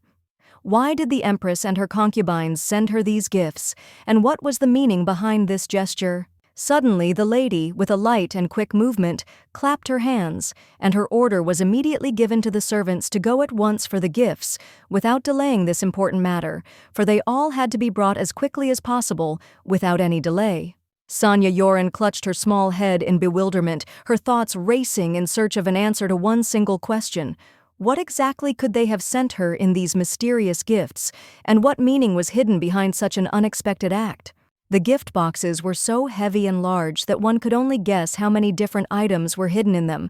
Dozens or even hundreds of wooden chests filled with various things, but unknown to her. The senior servant suddenly waved her hand in front of her with an irritated sigh and, with a slight displeasure in her voice, said that all these things were sent by the great Empress herself, but at the same time she doubted how valuable or important they could be. The gift from one of the concubines stood out in particular. It was a mysterious bird, wrapped in bandages, which aroused curiosity and questions in the girl's soul.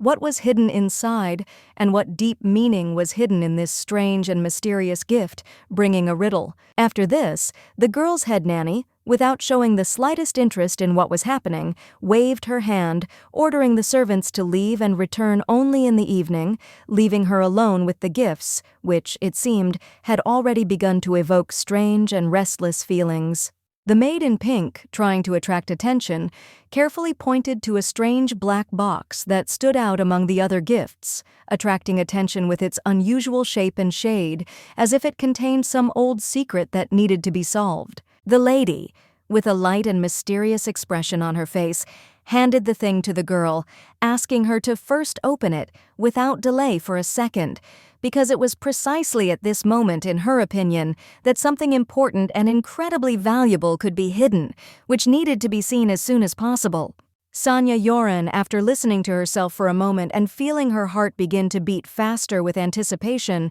took the key that seemed to have been created just for this moment, and just at that moment she was about to open the black chest, hoping that something extraordinary was hidden inside. The girl froze in shock, realizing that this key was not just an ordinary object, but was made of expensive metal, which immediately alerted her and made her think about the meaning of this gift, its value and origin, as if it was sent with a special purpose. This key was carefully inserted into the hole of the beautiful lock, and after turning it a few times, she eagerly felt how the lock gave in with a slight click, revealing a hidden secret inside, which now seemed even more intriguing and no less mysterious. Inside were new pink baby shoes, decorated with gold flowers and Chinese-style embroidery, which added a special sophistication and significance to this gift, which clearly indicated its exclusivity, as well as the high status of the one who presented it. The maids, noticing the girl's surprise,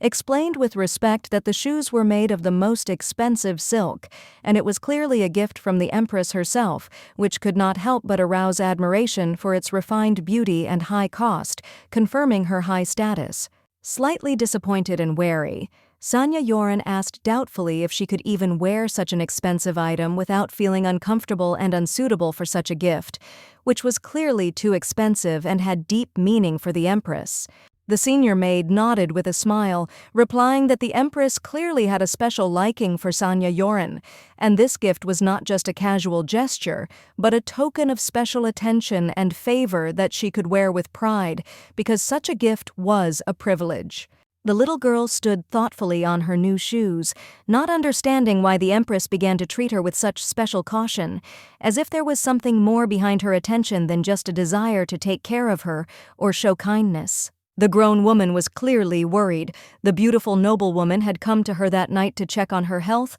worried that the girl might feel ill or very tired, despite her young age and attempts not to disturb her with unnecessary worries. The girl reacted with doubt to the maid's offer to try on the new shoes, because she was afraid to put on such expensive and luxurious shoes, not knowing how to handle them properly, and what would happen if she accidentally ruined such a valuable gift. Suddenly, in the distance, her gaze stopped on a creepy toy that looked like a monkey, in whose hands were muscle discs that, with each collision, made a metallic sound, filling the space with a strange atmosphere of anxiety and worry. The servants obediently answered the young lady that this gift was also from the Empress, a rare gift from the West, brought especially for her, which only emphasized its uniqueness and significance, and also attracted attention with its high cost and sophistication. Another box stood out from the rest. Large, long, white, with a pink bow that attracted attention with its brightness and unusual shape,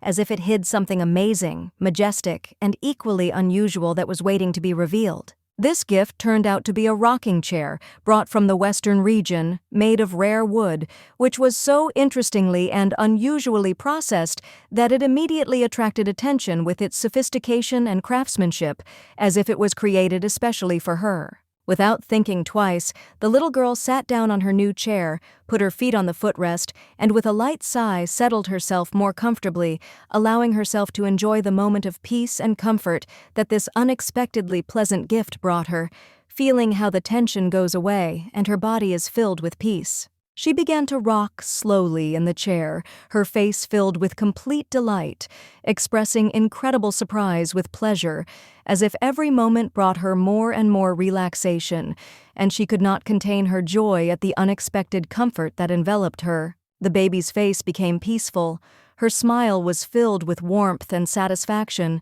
and her eyes reflected deep relaxation, as if she had finally found peace and harmony in this moment, forgetting about all the worries and cares that were so familiar to her. The servants, watching her joy, also felt satisfaction, seeing that their efforts were not in vain, and that they were able to please their mistress, giving her such a long-awaited and appreciated moment of rest, filled with sincere joy and great pride from this. Sonia Yoren, lulled by the soft rocking of the chair, quickly fell into a deep and serene sleep, absorbed in the silence and comfort that each moment of her rest created, leaving in her soul a feeling of peace, security, obvious peace, and all harmony. The servant carefully straightened the blanket, covering the baby with it so that her fragile and defenseless body would be protected from the piercing cold, giving her sleep special care, warmth, attention, and tenderness, as if the young girl was guarding the small world of her innocent dreams.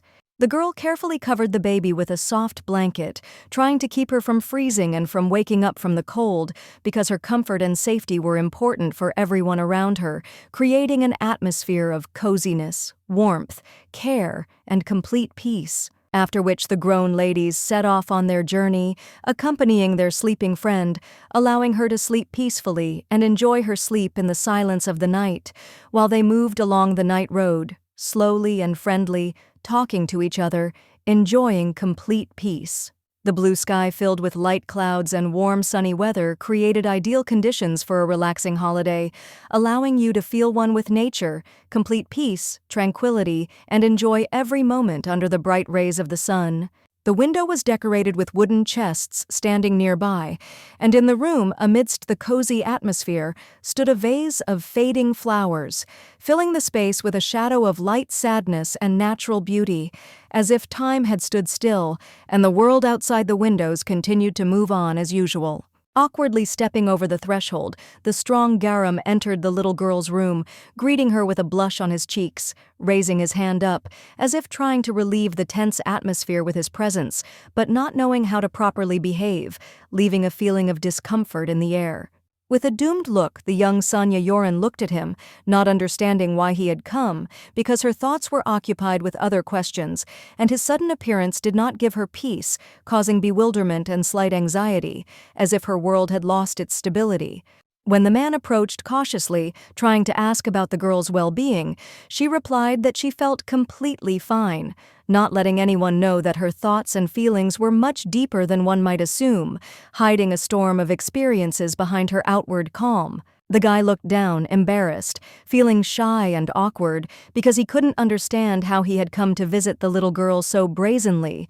disturbing the peace of her cozy world, which she had so carefully protected, while his actions were completely unexpected and inappropriate. After which he hurried to the window, opening it with concern and saying that the room was too hot, as if trying to correct his actions, but not realizing that his actions were only making the situation worse, creating even more tension and terrible discomfort in the air. However, when he looked outside, the guy's face began to express horror and shock. He realized what kind of weather it was outside, and immediately felt how his feelings were mixed with confusion, as if all his confidence melted under the bright rays of the sun, turning his anxiety into slight fear. The vase, almost caught by his sudden movements, wobbled on the windowsill and, as if in slow motion, began to fall down, leaving behind only a slight tremor in the air, a harbinger of inexorable destruction and imminent disaster, as if nature itself had frozen in anticipation.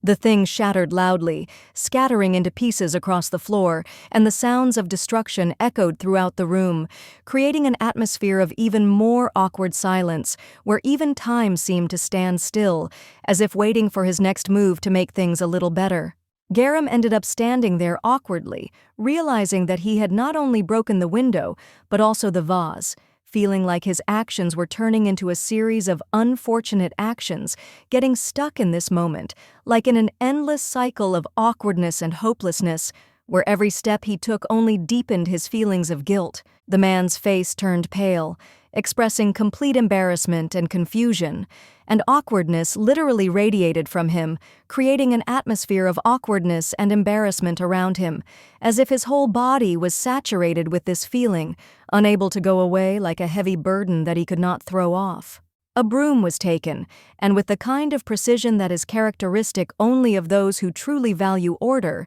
the fragments of the broken vase began to gather in one place, disappearing under her smooth and confident movements, returning the long-awaited peace and cleanliness to the room, as if nothing had happened. The maid quietly took away all the trash, doing everything with such delicacy, as if she did not want to disturb the fragile balance of silence that had come after the unexpected incident, and Garam, feeling awkward, asked the girl if she liked the vase. The young man, like a frightened puppy who had just broken an important rule, knelt down in front of the little girl and promised that he would bring her exactly the same vase, or maybe even better, hoping that this gesture would help restore her trust and extinguish his own embarrassment. But as soon as the girl quietly and with a smile remarked that it was not worth bringing a new vase to replace the broken one, the young man was overcome by a barely perceptible but deep feeling of relief, because he fervently hoped that her soft words were a sign of forgiveness for that stupid and annoying oversight.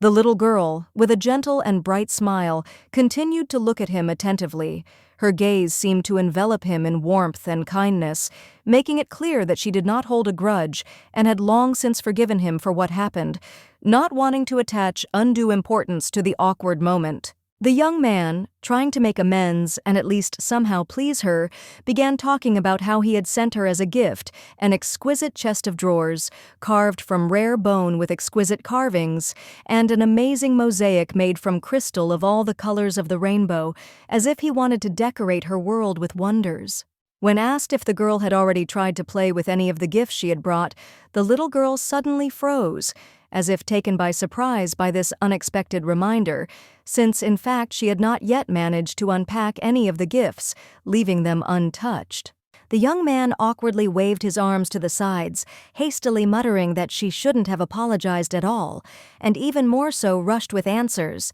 because he didn't want to cause her a drop of anxiety or awkwardness, but only wanted to talk and dispel all the woman's doubts. After that, he resolutely put his hands on his hips, as if giving himself importance, and frowning with a sudden seriousness, asked the little girl if it ever happened that she got scared when adults started yelling at her, and the girl, slightly drooping, nodded slightly. With a wide, almost heroic grin, full of that same childish but sincere courage, the young man hastened to say that if suddenly someone allowed himself to threaten her or make her afraid, let her immediately tell him, and he would definitely deal with everyone, quickly, decisively, and without delay. The little girl, carefully folding her hands in front of her and looking at the young man with a warm, hopeful smile, asked in a quiet voice if he really was telling the truth. Would he become her protector if danger came and someone hurt her?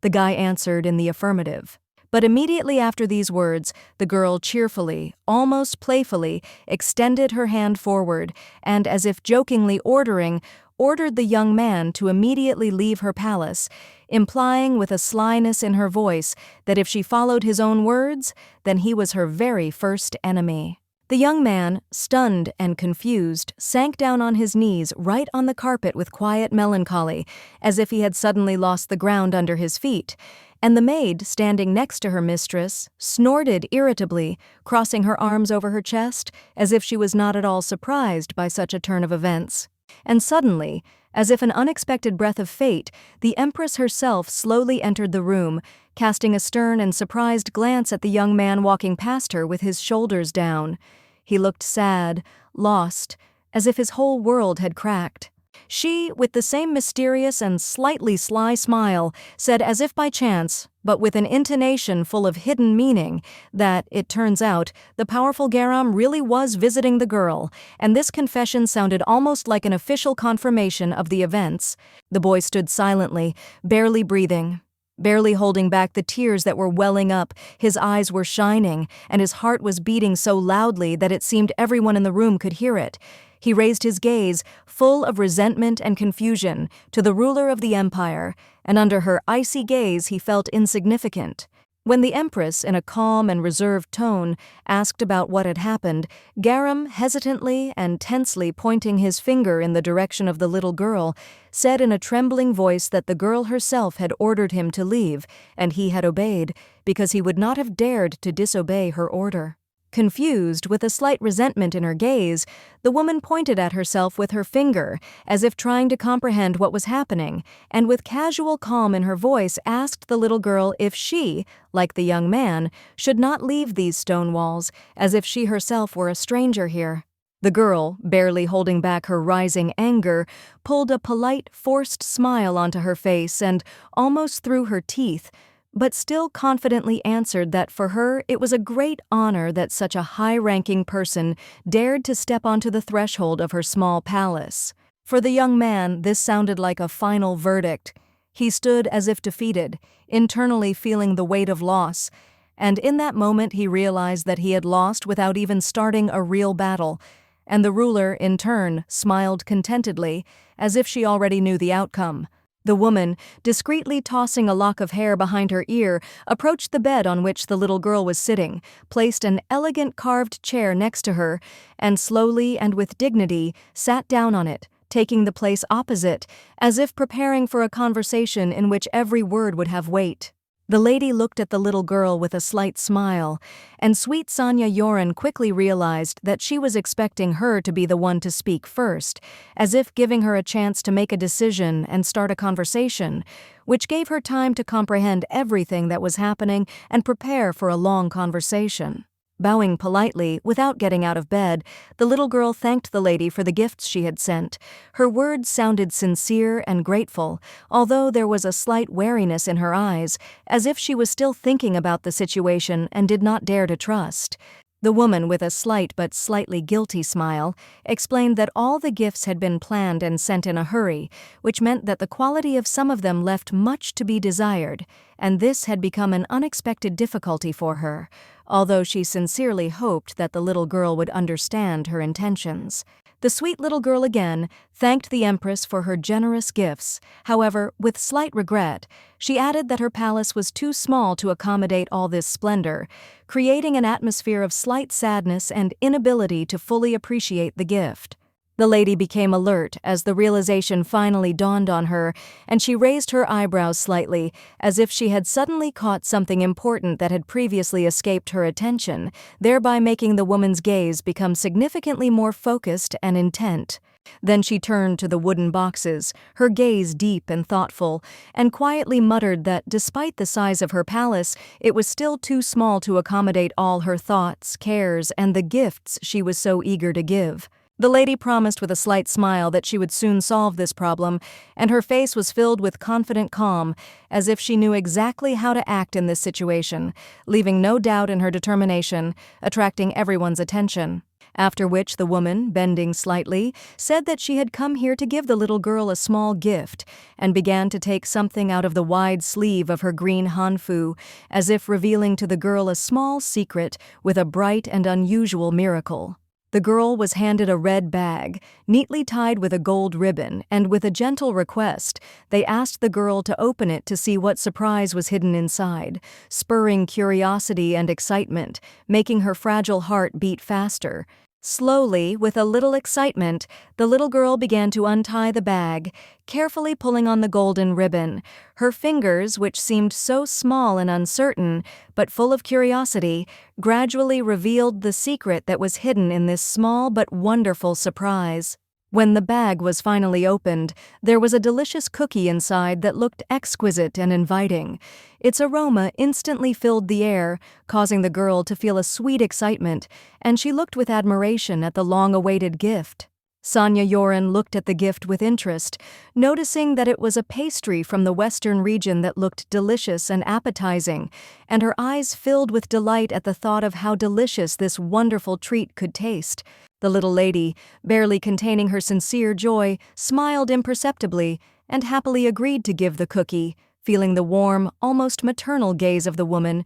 who was obviously pleased that she was able to present such a pleasant surprise. The lady came a little closer to the little girl, said something in a soft, encouraging tone, and despite her outward severity, her gaze radiated deep respect, as if she could not give the girl anything more, but still showed sincere kindness and care. The Empress's hand slid gently and caringly across the girl's cheek. Her touch was soft, as if trying to convey her tenderness and protection to the girl, making the little girl feel safe, as if the world around her had become a little brighter and calmer. After this, the Empress placed her hand on the little girl's forehead, relieved to find that her fever had finally subsided, and feeling confident that the girl was now feeling better, she sighed softly, smiling happily, calming her great anxiety. Then the great Empress raised her head, and looking at Sonia Yoren with slight concern, asked how often she had nightmares, because her gaze expressed concern and a desire to help,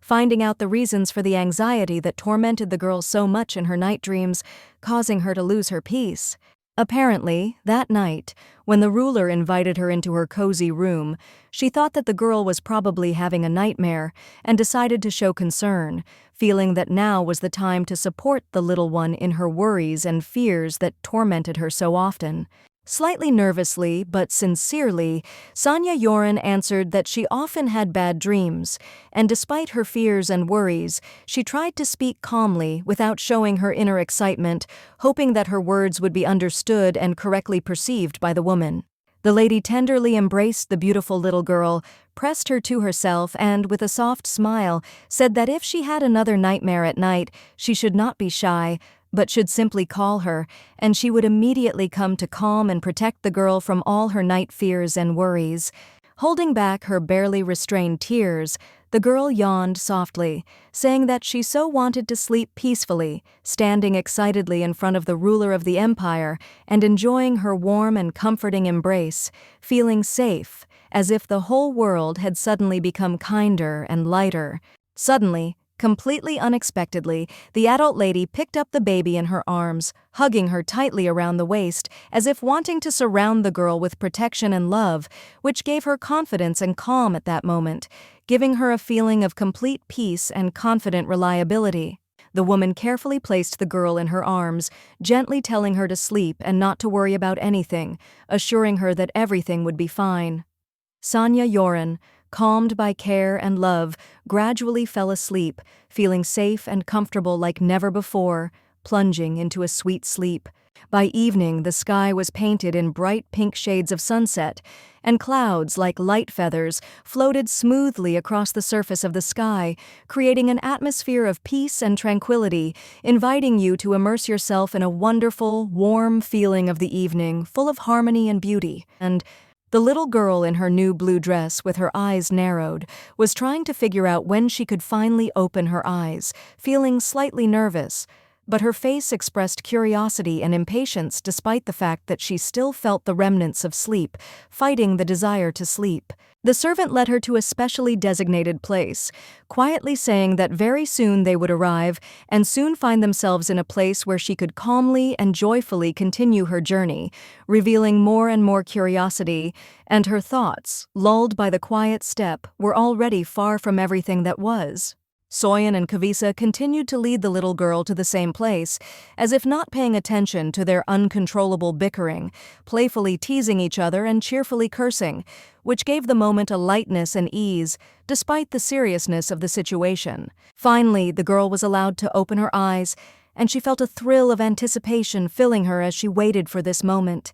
Every moment seemed filled with magic, and her heart beat a little faster in anticipation of what was to come. The little one opened her big purple eyes, radiating obvious surprise and great curiosity, as if the world around her had become even more vivid and exciting for her, full of new impressions, bright colors, and sounds that she had only just begun to perceive fully. Her new palace was truly enormous. Its walls shone red, and its architecture, done in the ancient Chinese style, delighted with its grandeur and sophistication, creating an atmosphere of undeniable power and immeasurable prosperity, as if history itself were recreating its greatness. At this time, the Empress sat on her throne in her formal robes, her majestic posture and calmness emphasizing her status. She said that it was time to move on to a new agenda, expecting her words to be heard and received with due respect. A magnificent garden, immersed in greenery,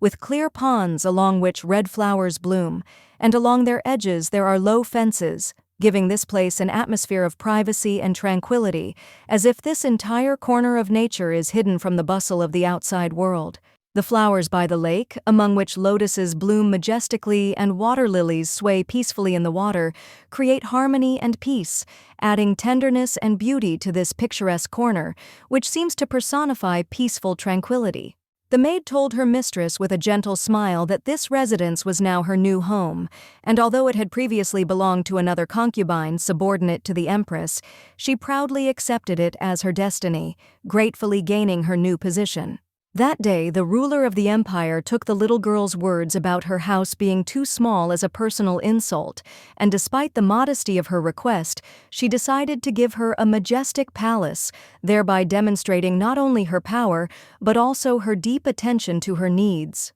The little girl could hardly hold back her tears, as she always tried to be invisible, avoiding unnecessary attention, but this unexpected kindness and generosity became a real miracle for her, which she could not fully comprehend, not knowing what to do with such a gift. Standing in front of the new house, the little girl realized that with the gift of the palace came new, much more serious problems, and now she did not know what to do with them, how to cope with this new stage of her life, which put her in a difficult situation. The woman's hands clenched tightly into fists, and her fragile heart sank with an anxious premonition, because in her world, every new step brought not only long-awaited joy, but also the weight of responsibility that she still had to cope with, without knowing exactly how to do it. In the original, the Battle of the Concubines in the Harem was known for its bloody cruelty, which became a real massacre, and participating in this merciless struggle turned out to be completely different from what she expected from her destiny,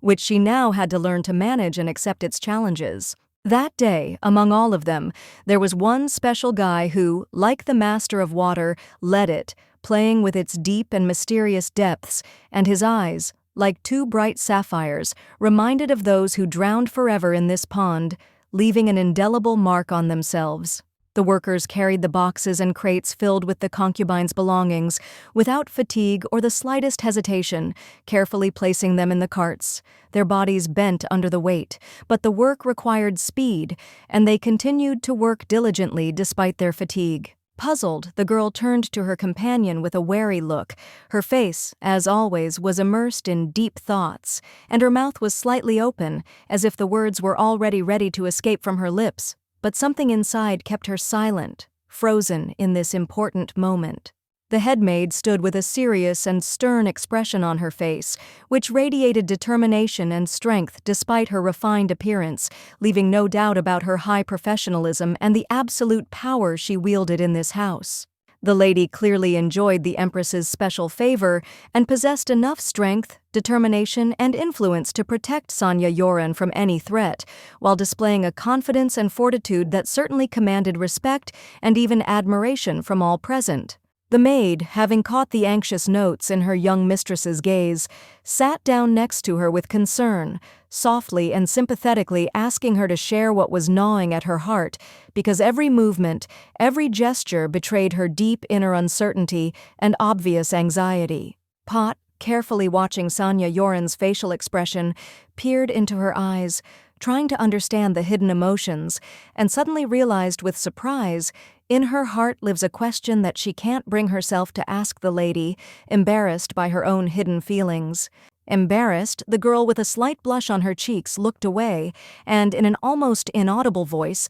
with notes of uncertainty in her intonation, asked the maid if she could stay with her that night, because the feeling of loneliness sometimes so urgently needs warmth and support. The embarrassed woman blushed slightly, trying to remain calm, and with a slightly strained smile carefully clarified what exactly was meant by the word overnight, giving the question a naive tone, although there was a subtle alarm and internal discomfort in her voice. The little girl, with a barely perceptible shyness in her voice, restrainedly admitted that she was often haunted by frightening dreams, and that was why she experienced real fear when she had to spend the night alone in this large, unusually cold and still strange house where everything seemed new and foreign. The woman shuddered slightly, as if a tension had squeezed inside her from which there was no escape, after which she slowly exhaled and, looking down at the floor, calmly but restrainedly said that the mistress was, without a doubt,